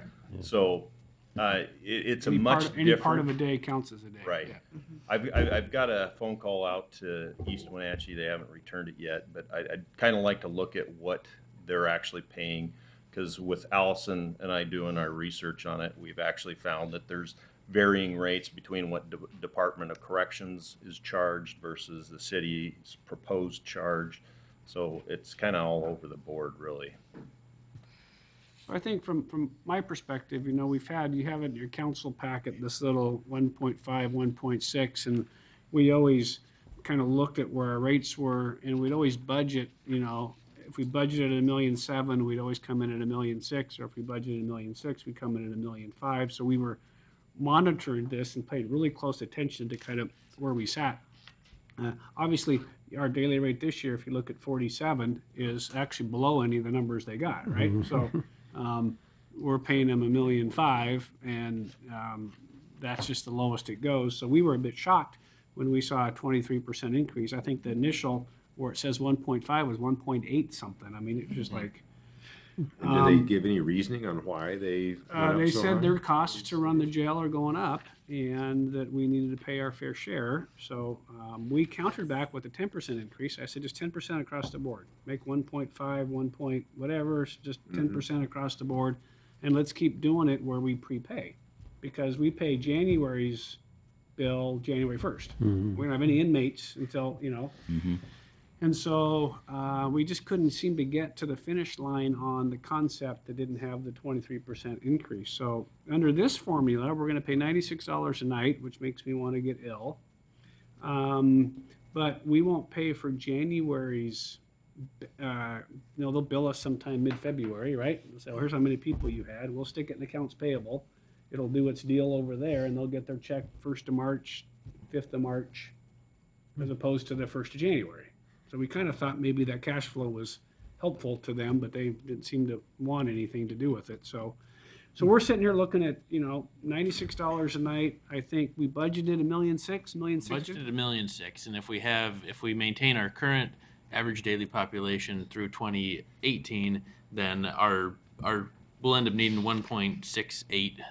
We'll need an extra $80,000 in a budget amendment at some point to be able to cover all of that. So, and the one thing we That's only if it stays low. That's only if it stays where it and has the one been. thing we really don't know, and Allison and I went out and toured Parkside, and it really is coming along quite nicely. So at some point, we expect Parkside to be open by May or June. And so maybe some of the folks that they would be running up to Chelan County Jail might be going out to Parkside for a visit. So maybe our numbers might drop a bit. Again, it's kind of hard to tell. I hate to tell the police guys, well, don't go arrest anybody tonight, right? 'Cause it's $96, or lock them in at 1 a.m. They'll leave them in your car. I don't know what you do, but that's why I was thinking along the same lines, Frank. I was thinking a holding cell in the federal building. And the one thing I did like about this is there was ranges, and we could play within the ranges, right? So we never really worried as long as we were working within. So overall, I'm just kind of got a bit of a bad taste in my mouth. But I talked to Chief and Brad and Allison, and they think this is the way to go for now. So we'll just have to monitor it really closely. And I think, again, like we did with emergency management, spend some time thinking about other alternatives. And I would just like to know why their expenses are going through the roof, and Okanagan doesn't seem to be. Yeah, It's a different facility to manage their costs, their union contract. They have long-standing. Brad had quite a bit of history, actually. that he could relay. Inside information. Well, I've heard for years about the facility that it just wasn't. It's not designed for the staff per inmate ratios that other jails can handle. Yeah. And so they need more staffing to be able to handle to safely manage the inmates that they have, as well as their I think salaries continue to go up. And I think the biggest thing is the efficiency of that building. It's just not an efficient building for today's standards, but it cost $80 gazillion to go build another one. So we're just it just kind of is what it is. And I want to be good partners with the county. I really do. And I understand it's a bit of an awkward dance, I guess. And they used to have contract beds that they would get from the west side, but several years ago, the west side built a large regional jail over there, and so the revenue that they used to get from housing inmates from the west side has gone away, and so they expect us to make up the shortfall. The one benefit years ago when we did have the contracts that were based on an average or a per night population had a guarantee of a maximum number of beds. This contract doesn't have that in there. And so we did have some months last year where our population was 39. Well, we only had 1 month where it was 38 in September. So that could work out favorably for us. But you don't want to count on that. We need our police officers to do their jobs, and so. So what happens if we don't approve it? I'm just kind of curious. I mean, it's just, January 1st at 1 a.m., they let them all out. no, I like. Oh, Lord. So you, Is that not so what there's no happens? negotiation. Whatever they come up with, that's until we figure out something else. Yep. Yeah, until you have an alternative. Alternative. Okay. Yeah. Yeah, which I think is why we're agreeing to the contract the way, I mean, what I went to them, what we said is when we were just negotiating, I said, so do you have a contract with Entiat? Yeah, give me that one. All right, so they've got the same contract with Entiat, Kashmir, Leavenworth, Chelan, but Entiat has, one person. Right? Yeah. And Kashmir has two, and, so it's like we have 40s, so it's just, Yeah. so we just took the same contract that the smaller cities got, and we just got to manage it, right? It's just force us to manage. They should have a bulk price. Get some kind of volume buy. That's what we had for a while, right? It's like, it's the Costco of prisons, right? So what is the average occupancy every night at the jail?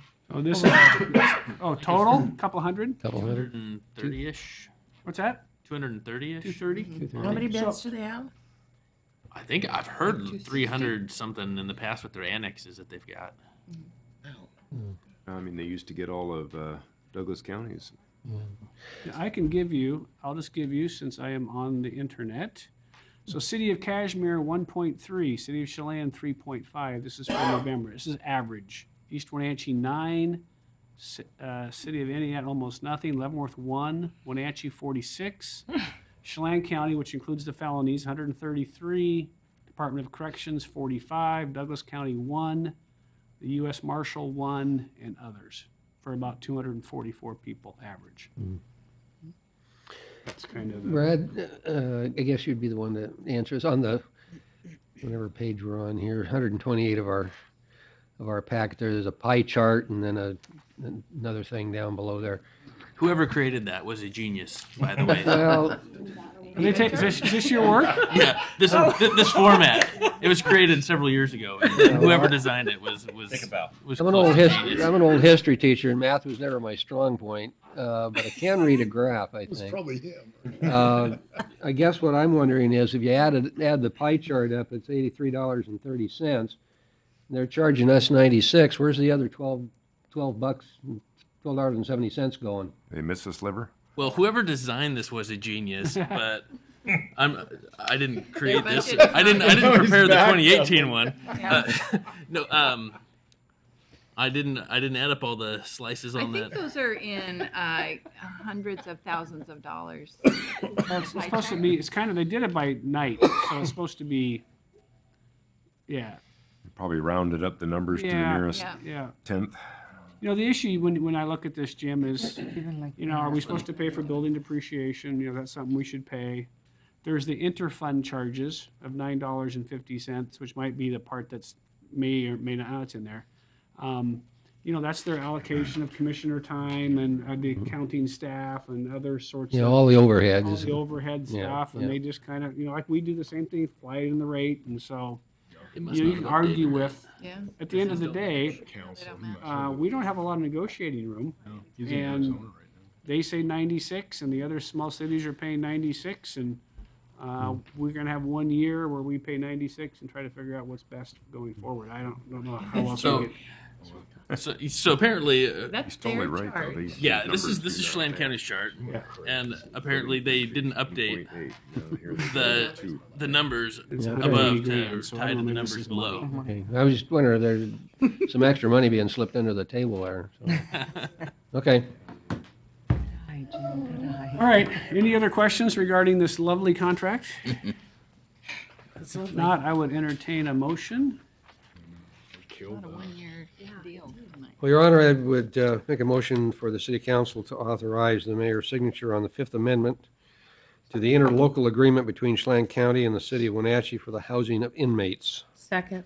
Motion by Councilmember Bailey, second by Councilmember Harold to authorize the mayor's signature on the Fifth Amendment to the interlocal agreement between Chelan County and the City of Wenatchee for the housing of inmates. Discussion. Hearing none. All those in favor say aye. Aye. Opposed? Motion carries. Thanks, ladies and gentlemen. Jessica, you should get an award for having to sit through this. 7:15, and we got a stormwater capacity grant. Good evening, Mayor, City Council. Jessica Shaw, Environmental Manager for Public Works. Yeah, we have a grant tonight, so this is good news. Department of Ecology has, since about 2007, been giving us grant funding.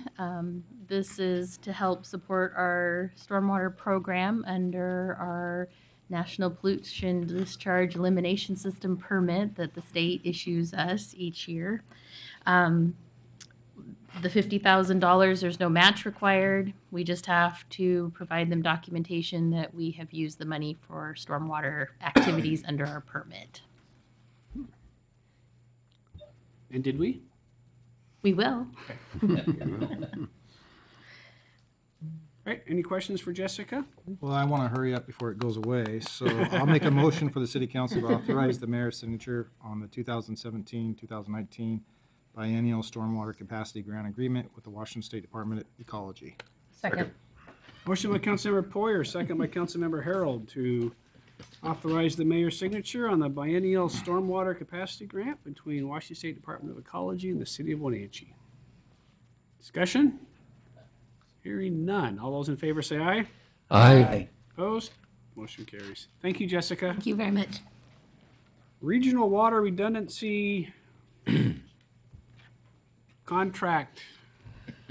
Tell us the good news, Matt. We hit the geyser, right? Yeah. Good evening, Mayor and Council. So yeah, we hired a while back Empire Well Drilling.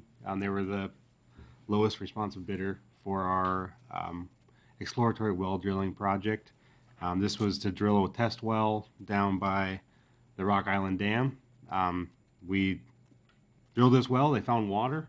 Unfortunately, when they tried to test it, we didn't have much capacity and there's a lot of drawdown. So this isn't going to be the location, this specific site for our second source.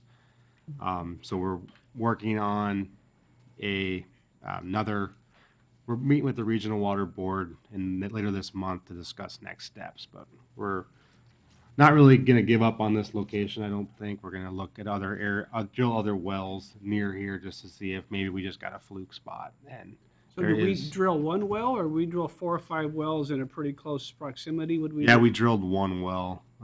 We kind of thought this was going to be good since the PUD had a well nearby. Okay. So we drilled a plan was to drill a 12-inch well. We ended up only getting a 10-inch just because we couldn't get any further. With the 12-inch, we had a bunch of rocks, so they ended up having to put a casing inside of the 12-inch with an under-reamer that got into the rocks. So we ended up with a 10-inch, but it didn't really matter because it's going to be a well that's not used. And what depth did they end up going on this one? So they went a little deeper than they needed to.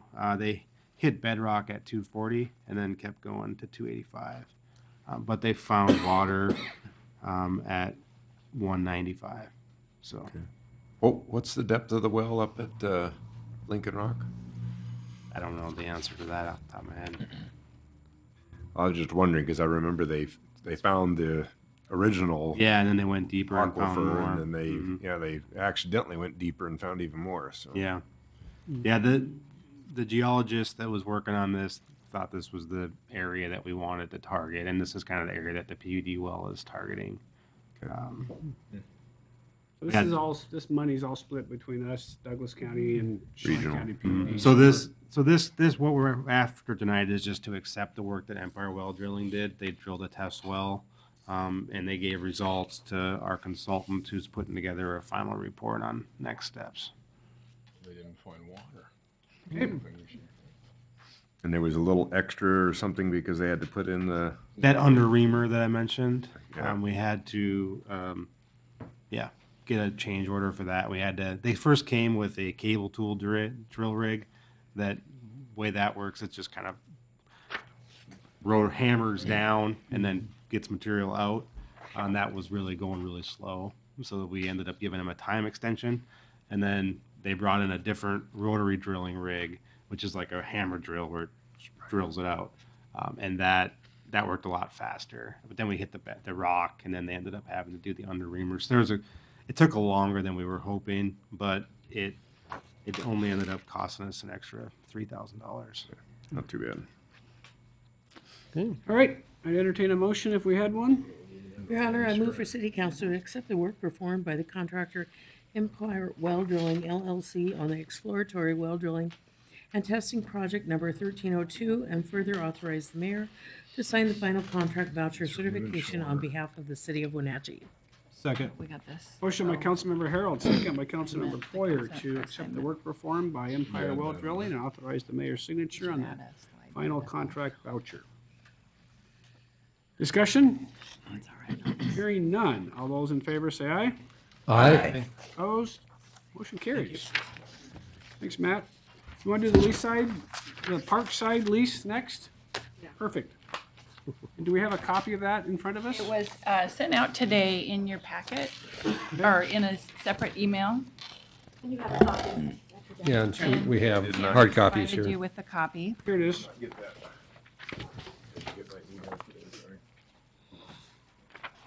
And so with the coming end of the behavioral health organization, Oh, I'm sorry. I had it. their lease had an assignment provision in it. We had already set out the terms, but it allowed for them to assign the lease to their new operator, American Behavioral Health Systems. They interviewed and they are currently negotiating an operating agreement with them. So it's anticipated that they would also assign the lease to them. And it is anticipated it would happen before the end of the year. So that's why we added this to the agenda tonight, is council would need to authorize the mayor to sign the consent to the assignment of the lease of Parkside to the new operator. So the current lease is with the BHO. The BHO is going away.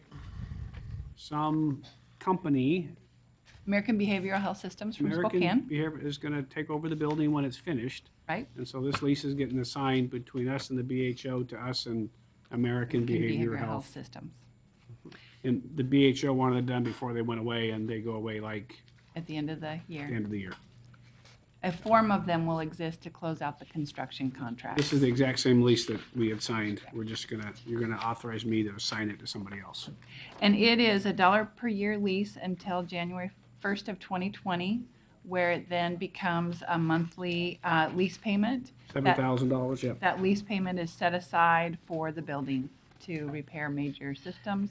The idea with the delay is that with the construction, all of the building systems would be new. And so starting the capital fund in 2020. It was also to be competitive for the new operator to come in and want to operate. So then I think the motion would be just to authorize the mayor to sign, The consent to the assignment of the lease of Parkside. okay, consent to the assignment of the lease at Parkside. I have a Okay, copy of that if anybody needs it. Yeah, I gave him copies. we've got it all right here. Okay. Okay. Oh, sorry, it's even in dark letters, like that. Okay. All right, then I'd entertain a motion. I'll make a motion to authorize the mayor to sign the consent to the assignment of the lease of Parkside. Second. Motion by Councilmember Poyer, second by Councilmember Markart to authorize the mayor to sign the assignment of the lease of the Parkside building. Discussion. Hearing none. All those in favor say aye. Aye. Opposed? Motion carries. All right, guys, we have a bunch of public hearings. Can we take a 5-minute break and then we'll jump at this at right at 7:30? I got 7:22 on my clock. We'll just take a quick break and we'll crank out 1, 2, 3, 4 public hearings.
Tim? Are you good? Your sound. All right. So we have 4 public hearing items on our agenda next. So again, for public hearings, we'll hear from staff. We'll ask questions of staff. We'll turn it over to the audience, the public, and then back to staff for any action. The first item is regarding our capital facilities plan. So Stephen, I'll turn it over to you. Thank you, Mr. Mayor, members of the council. Before you this evening is Resolution 2017-68, and that would adopt amendments to our capital facilities plan. So each year, the departments in the city that have capital facilities or capital projects review the plan, review the budget, and make updates as needed and necessary to make sure that the plan is meeting the growth needs of the city. So we have gone through that process, reviewed the capital facilities plan for this year. It has been through the Planning Commission, and they have forwarded to you a recommendation to adopt their amendments. A couple of things I want to note. So in your original packet, somehow I was negligent and deleted the section on the general facilities of the city, and so that section has been added in Exhibit B of the resolution. Planning Commission did review that section, so they've seen all the chapters, so their recommendation does include that. And then I did notice under my motion, I have an ordinance there in the wrong number, so the motion would read approving Resolution 2017-68. So the stuff in our packet is the right one? But what? It should be updated, Okay, yes. perfect, okay. Excellent. And I did go through it, and there's all kinds of projects, some funded, some not funded, but there's a lot in that list. A lot of work. Yeah. Oh, yeah. I mean, on your part. Well, I cut and pasted a lot. The department heads are the ones that did most of the work.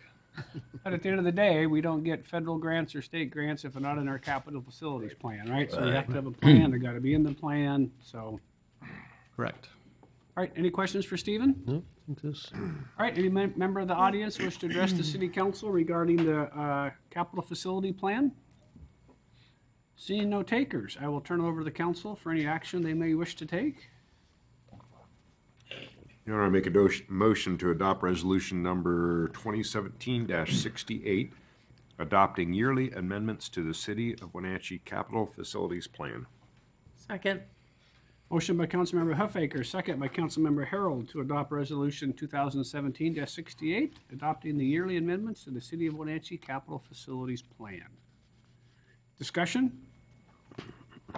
Hearing none. All those in favor say aye. Aye. Opposed? Motion carries. Thanks, Stephen. Excellent. Small cell wireless facilities. Who's doing this? John? Oh, hi, John. Hello. You probably just got here, didn't you? No, I've been sitting in the back. All right.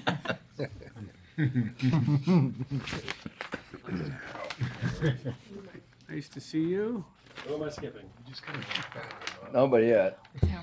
And skip Kulas. Yeah, I'm skipping.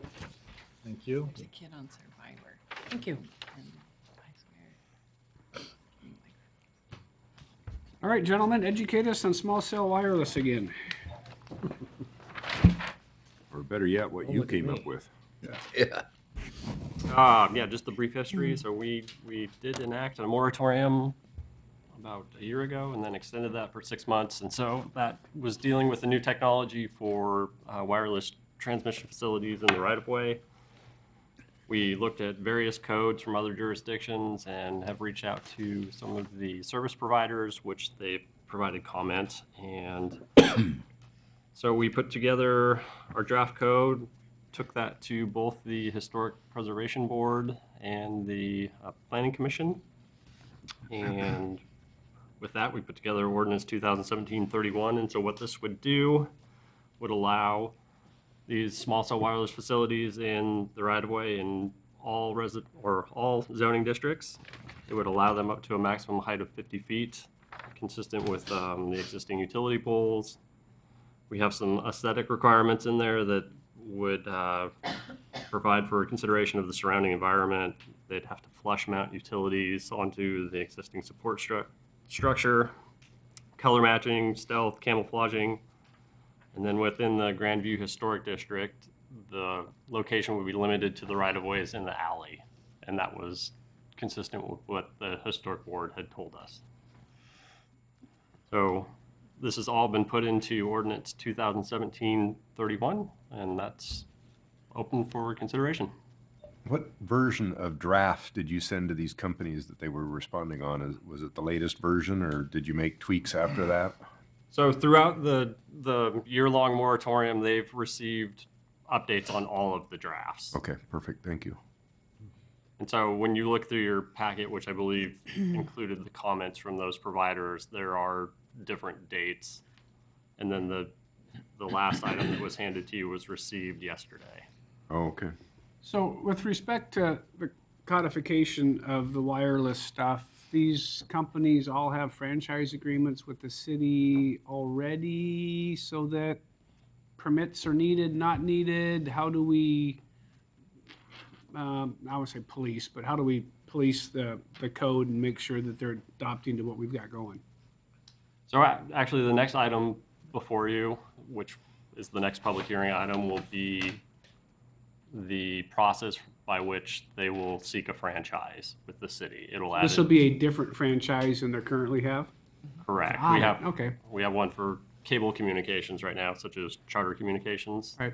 So we are absent in our code right now for telecommunications in the right of way. So Ordinance 2017-31 is solely for zoning regulations that would apply in the right of way, which is a little bit unique. Okay. We don't do that for other things in the right of way. Right. And then Q is the actual permitting process they will go through for each one, or just to get a franchise to operate in the city overall. So I'll just blend the two together because they are supposed to work in harmony. So the process will work, which you'll hear next for the subsequent ordinance, is that a service provider will come to the city and say, we would like to get a master permit from you for use of your right of way. It's basically the blanket agreement that says we are saying okay or not okay for them to be in the right of way. And that will ultimately be approved through a negotiated process. It'll have to be approved before you by ordinance. Okay. And so there will be terms and conditions in that through a written agreement. After that, they will apply for an individual permit that could apply for multiple locations. That'll be the right-of-way permit. Got it, okay. That's where the zoning will apply. Okay. So we'll have our hands over all of this the whole way through. Pretty much. Yes. Okay. And it looks like their biggest disagreement is that they would prefer to go we're gonna have above the height of the pole instead of limiting to the height of the pole. They were hoping to go 10 feet above the existing utility pole height. Or 15 or... Now, one place they say 10 feet above, the other place they say 15.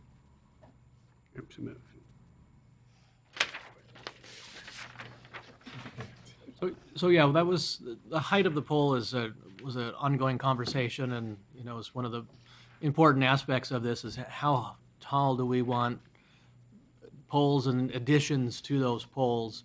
And so we were looking at 10 feet, capped at a maximum of 50 feet.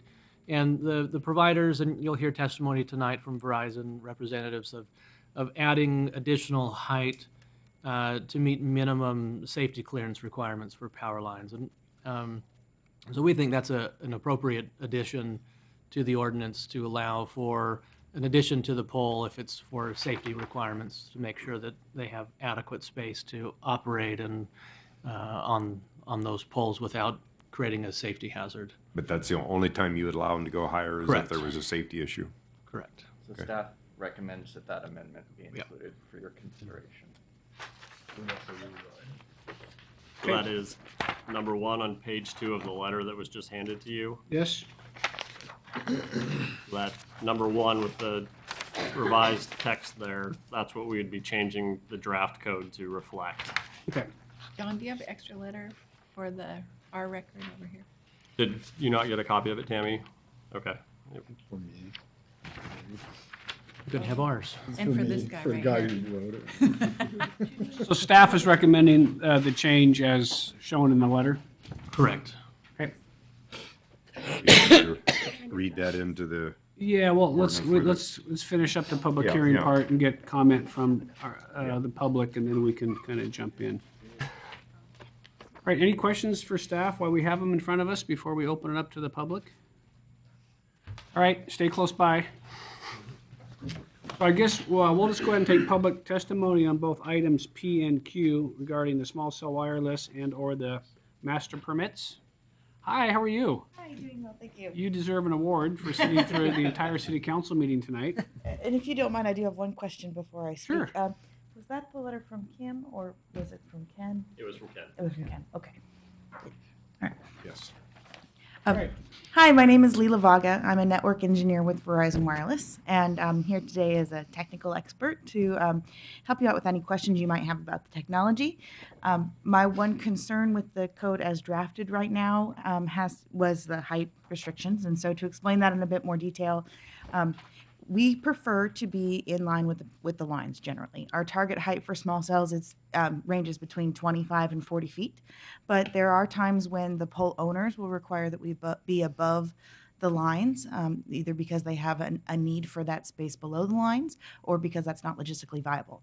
And in that case, NESC code requires that we have a 7-foot separation between the top of the lines and our equipment and the base of our equipment. So functionally, when you take into account the wires and jumper cables and such, that limits us to a 2-foot tall antenna.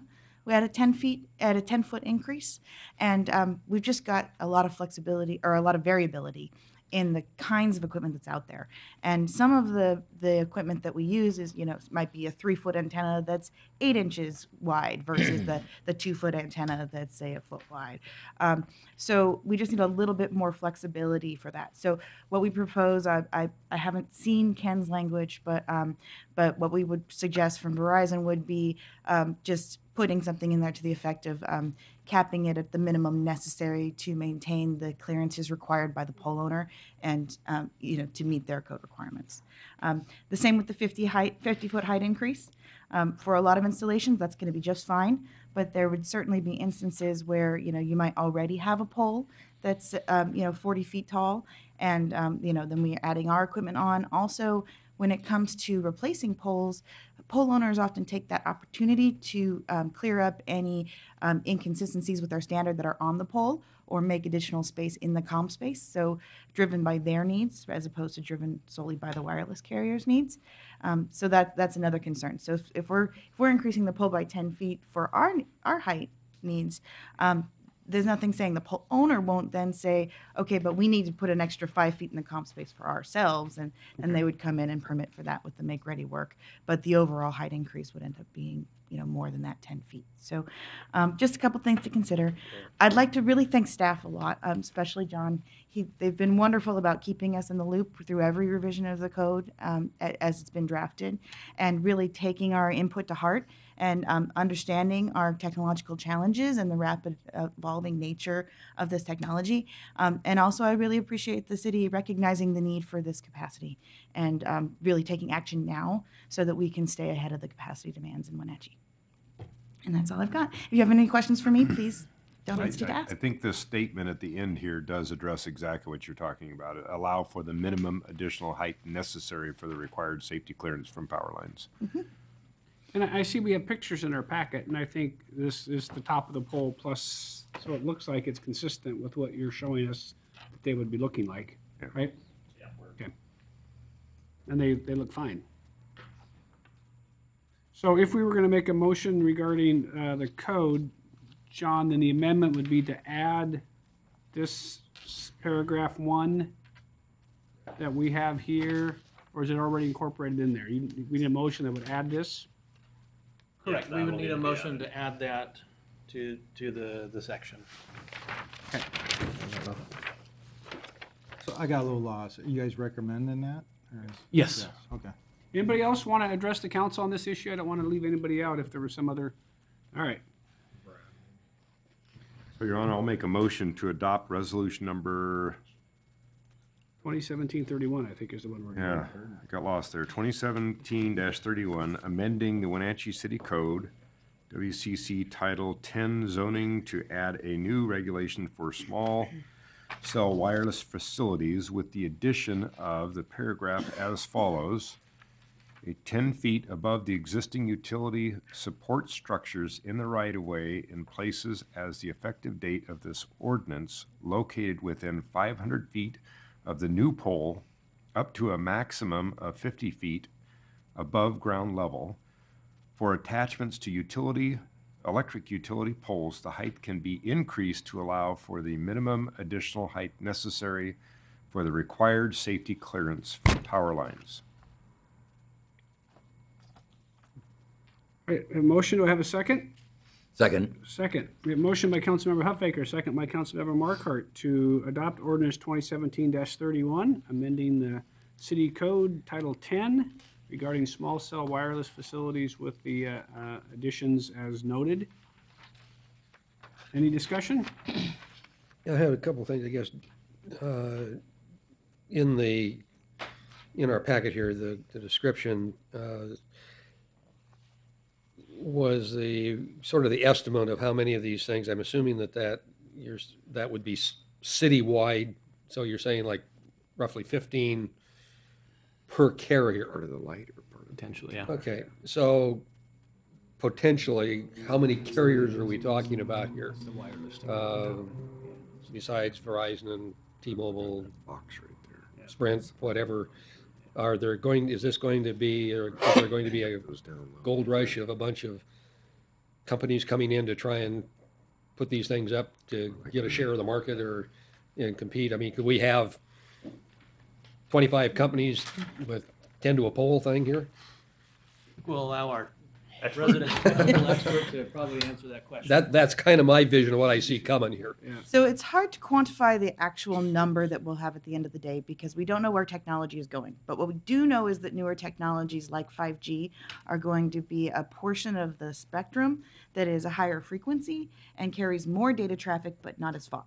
And we also know that the ways that people are using our devices are evolving rapidly. So, so with that backdrop of just ever increasing need for data, our macro sites are going to continue to provide the backbone of our coverage for our network. And here in Wenatchee, you've had a very favorable code for us in terms of macro sites. We've been able to install the macro sites where we need them. So you can, and our macro sites, Verizon macro sites, are not always in the same places as our as the other carriers' macro sites. So what that means is the places where we have the greatest need for that capacity are going to be slightly different. So overall, I think that you will see small cells coming and you will see them in fairly significant number. I can say from Verizon's perspective, we don't have an immediate build plan. We'll be applying for a franchise agreement fairly shortly, but we won't be coming in with an immediate project right away. We do anticipate there would be in the future, though. And in terms of number of carriers, I mean, there are basically 5 of us that are large. So would we see one like by the high school, for instance, because there's Yeah. 2,000 people there during the course of That's the day exactly to the increase kind of thing. bandwidth? You might find one in population centers as things move around. So Okay. population centers are a primary target for small cells because they're a capacity solution. So anywhere where you are, where your phone is working great, but then it gets bogged down when there is an event, that's an indication of a capacity problem. The other place where Verizon is looking to deploy small cells is in underserved large residential neighborhoods, because placing macro sites in those large tract residential neighborhoods has been challenging, and the way we're using our devices has changed. So we're using our devices more and more in the home, really everywhere, as opposed to just when we're out and about. So there are some capacity issues there that we would address with small cells. Right, Jim, Thank you very more much. questions? Yeah, one other final one here. We've made this adjustment or amendment to the ordinance on the height thing. There was quite a grocery list of asks from the responses that you got. Looked like mostly AT&T. But are there any others that had merit, or are these just kind of examples of the fox trying to tell the farmer how to raise chickens? So I think the comments that we received were good, and I think they're all valid. I think the ordinance you have before you is going to be a good base to determine. I mean, there is a potential that we'll come back with changes. Okay. But the additional comments had to do with federal requirements for facilities requests. There are federal requirements that they wanted in our code, and that probably isn't appropriate for us to get down into that level. The only other thing was the submittal requirements that we're asking for. So we're asking for some things that are typically found in towers, the larger, so our radio frequency justification and that sort of thing. But I mean, those are things that can be provided by the providers. So I don't think they were asking for anything unreasonable, and I think we've made our code fairly flexible. So I think it's a good middle ground for both the city and the providers. Certainly the usage of a cell phone is going to continue to go up. So Okay, thank you. All right. Any other questions for staff? We do have a motion and a second. So any other discussion? Hearing none. All those in favor of adoption of ordinance 2017-31, say aye. Aye. Opposed? Motion carries. And now we got to do item Q, which is the telecommunication master permits. So I think we've taken all the public testimony we need on that. So I would entertain a motion if we had one regarding ordinance 2017-32.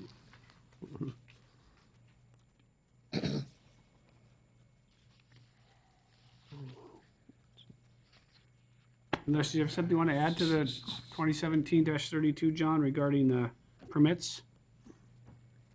Nope. Okay. Well, in your honor, I'd make a motion that we adopt ordinance number 2017-32, amending Title V of the Wenatchee City Code by the addition of Chapter 5.06 relating to telecommunications master permits. Second. Motion by Councilmember Bailey, second by Councilmember Huffaker to adopt ordinance 2017-32, amending Title V of the Wenatchee City Code by the addition of Chapter 5.06 related to telecommunication master permits. Discussion? Hearing none. All those in favor say aye. Aye. Aye. Opposed? Motion carries. Thank you, gentlemen. Thank you, Stephen. Thank you, John. Yeah, thanks, John. Thanks for getting after the finish line. Yeah. All the work, and Glenn, you were in there on the beginning of all this, and that's all. Usually you do something like that and the opponents come in and yell at us. They think you actually did a good job. Oh, I'm sure the yelling's right around the corner. Wait till they ask for that first permit. Huh? Yeah. Exactly. All right, so next public hearing is regarding downtown off-street parking requirements. Stephen, you're back. John, you're I'm back. John's the voice, though. All right. No pressure. So yeah, this is certainly, boy, I am just a planning geek because I'm going to say parking is funner than wireless.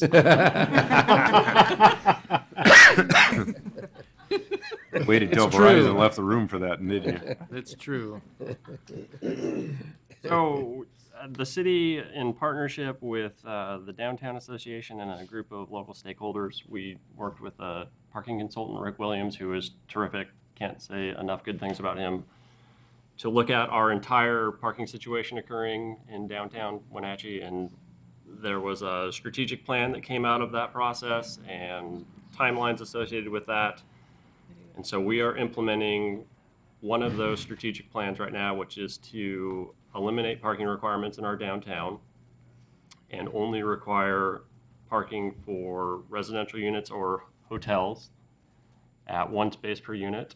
And those can be provided through a shared parking agreement up to a half a mile away or through a future parking permit system that we will probably come back to you soon with. Well, that's the code change in a... So the requirements for parking or to provide parking are for new buildings? Yep, correct. So all existing buildings... So if we sell a parking lot to a new apartment developer, he's required to provide parking one for one. Correct. Either on site or at some sort of off. But for any existing structure, if it gets reconverted, do we be forcing them to do parking or not? No. So any of the downtown stuff that just wants to take the top floor and make it residential, we're not requiring a parking spot for that. Correct. Okay. Perfect. That's really the only two major things, or by permit if we get some permit going. Right. Glenn wants to add something? You just covered it, Mr. Oh, Mayor. okay. Regarding the parking. Glenn's just stretching his legs. All right, any questions for staff? Any member of the audience wish to address the council regarding downtown off-street parking requirements? I know John wants to say a lot more because you're liking it so much. All right, seeing no public comment, I would turn it over to the council for their action or further discussion. Well, I'm hoping, and I think this is, correct me if I'm wrong, but I think the anticipation, I guess, is that this will sort of maybe break the dam to get people taking a look at those second and third floors downtown to where the previous parking regs have put a damper on doing that amongst other things. But certainly this has been a major issue. So we're hoping that this will encourage, incentivize redevelopment of those upper floors. Yeah, I mean, just from a pragmatic point of view, certainly a downtown is a healthier place when you have full-time residents there. So we have a lot of vacant space in upper stories, so just removing another barrier for someone to redevelop, it's a good solution, pointing them in the right direction to get more full-time residents downtown. You couldn't even do it without this, right? You Yeah, couldn't even yeah. start without this. So it's like, Yeah. let's get this started and see if that frees it up, and maybe we have to do more, but you really had to remove the parking requirement. Good. All right, and I'd entertain a motion if we had one. Your Honor, I move to adopt ordinance number 2017-33, amending Wenatchee City Code Title 10 zoning relating to parking requirements in Chapter 10.24 WCC Central Business District, Section 10.40.15 Historic Entertainment Overlay, and Section 10.40.020 Columbia Street Overlay. Second? A motion by Councilmember Harold and a second by Councilmember Bailey to adopt ordinance 2017-33, amending the Wenatchee City Code regarding parking in the Central Business District, the Historic Entertainment Overlay, and the Columbia Street Overlay. Discussion. Hearing none. All those in favor say aye. Aye. Aye. Opposed? Motion carries. We just did a lot of work, guys. That parking thing's been going on for what, a year and a half? Yes. Wireless for a year, Wireless is going right? forever. Keep going. That was the end of a lot of stuff that Yeah. just took place tonight. So thanks for hanging in there with us. My mayor's report won't be long. I will tell you that we had the high school kids in a couple days ago.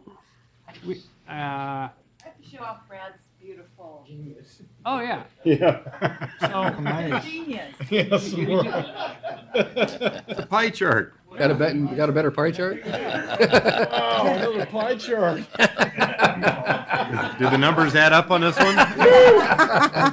Here, let's get the calculator out. so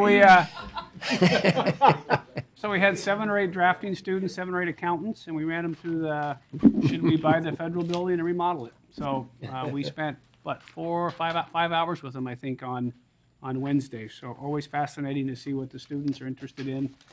They have seen parts of the city that I haven't seen. They got to go upstairs in the old police station, which I'd never been up in the old jail.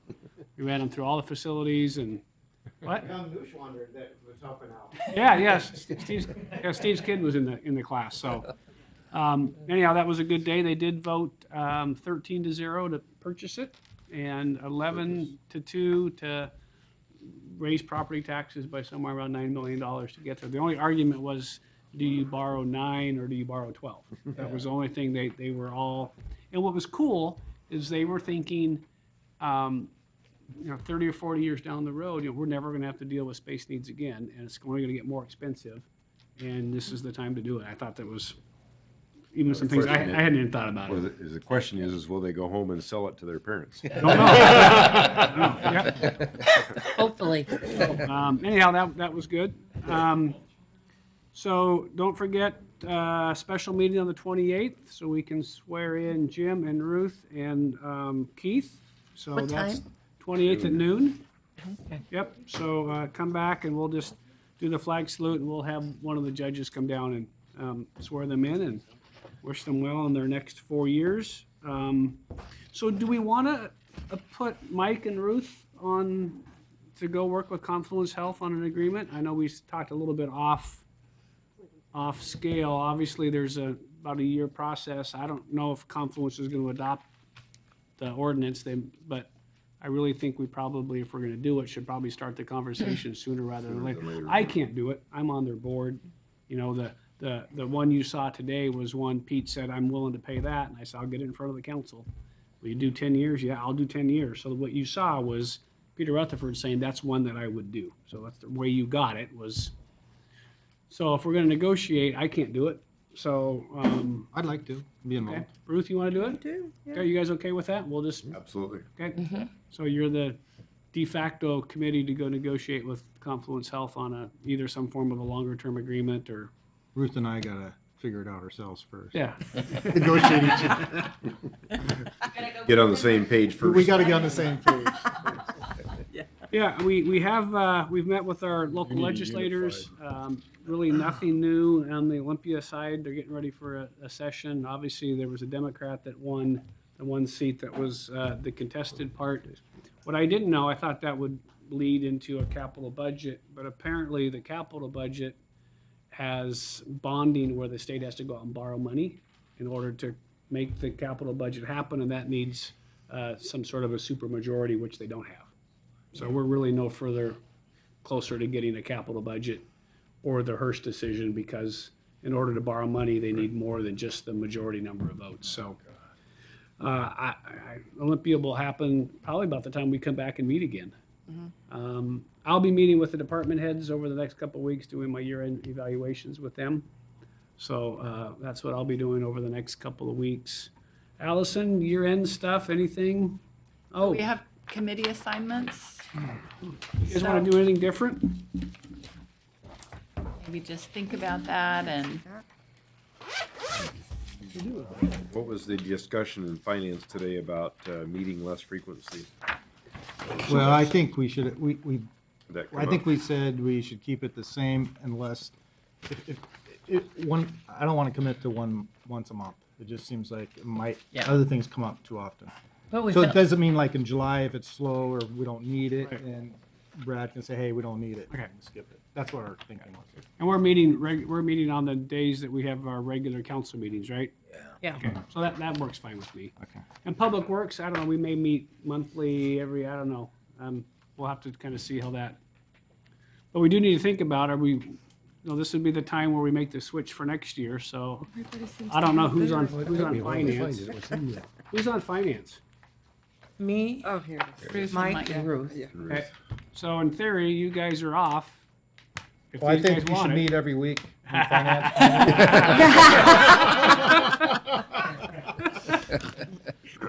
So, You're brutal. you know what? It's totally up to you guys. You guys have all been through both dances, so I don't, right? It's not like there's a new council member that we got to re-educate. So you guys can figure it out. I don't really care. I do like the rotation. I don't know if once a month, there's so much stuff coming down the pipeline. Public Works, I know. All the time. I think we Keep meeting every couple weeks. every Okay. 2 weeks, I think. That's my sense of it. Okay. It's not like we leave early, is it? Yeah. Yeah. So you guys have to figure it out. We got to get a motion together. We don't have to do anything really at the first meeting, but at some point we need resolutions for all the voting boards that, Right. we're appointing you guys to vote for us. So the committee stuff is less important other than to document it for Tammy so she knows. But we can wait. We can wait till the first week in January. So just think about, Do we have a sheet on that?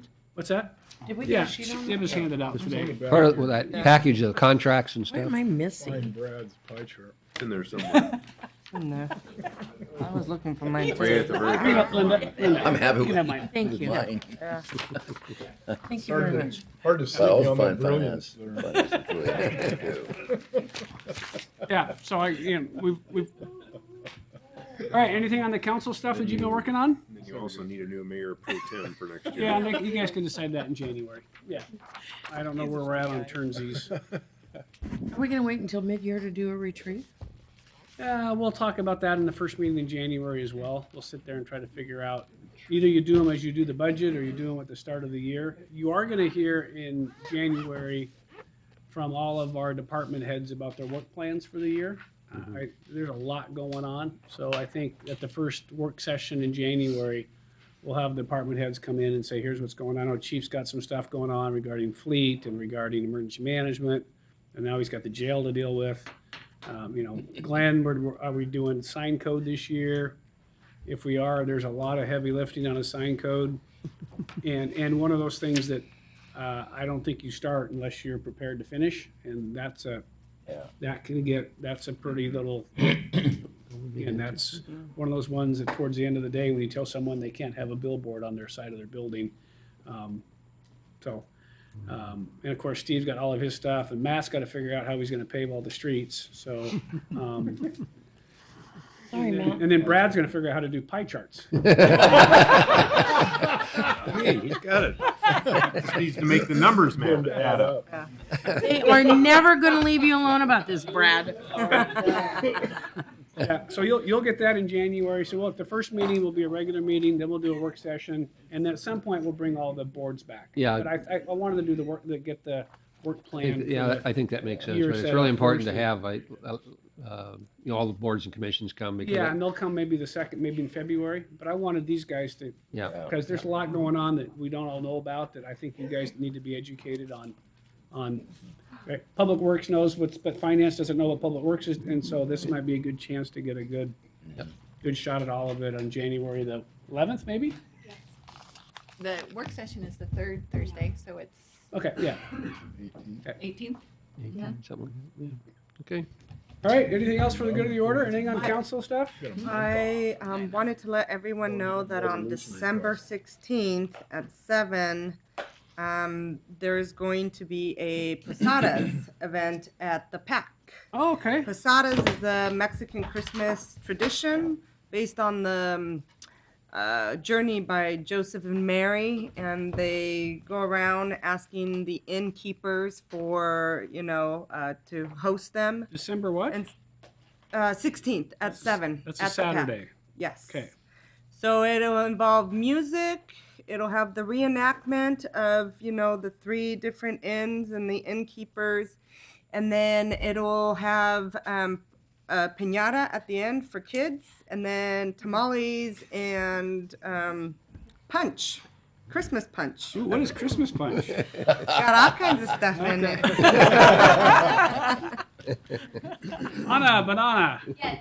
You raised your hand. Did you want to say something? Oh, yes. Tuesday, capital improvements open house at Fort Hills Middle School. Okay. 2 major projects are being discussed. Roundabout The is... roundabout and Fort Hills Crosswalk, so come join us. Okay. Thank you for doing that. Anna got engaged. I Yeah. heard rumors Yes. to that effect. Congratulations, Anna. All right, anything else for the good of the order? If not, at 8:08, we're done. Good.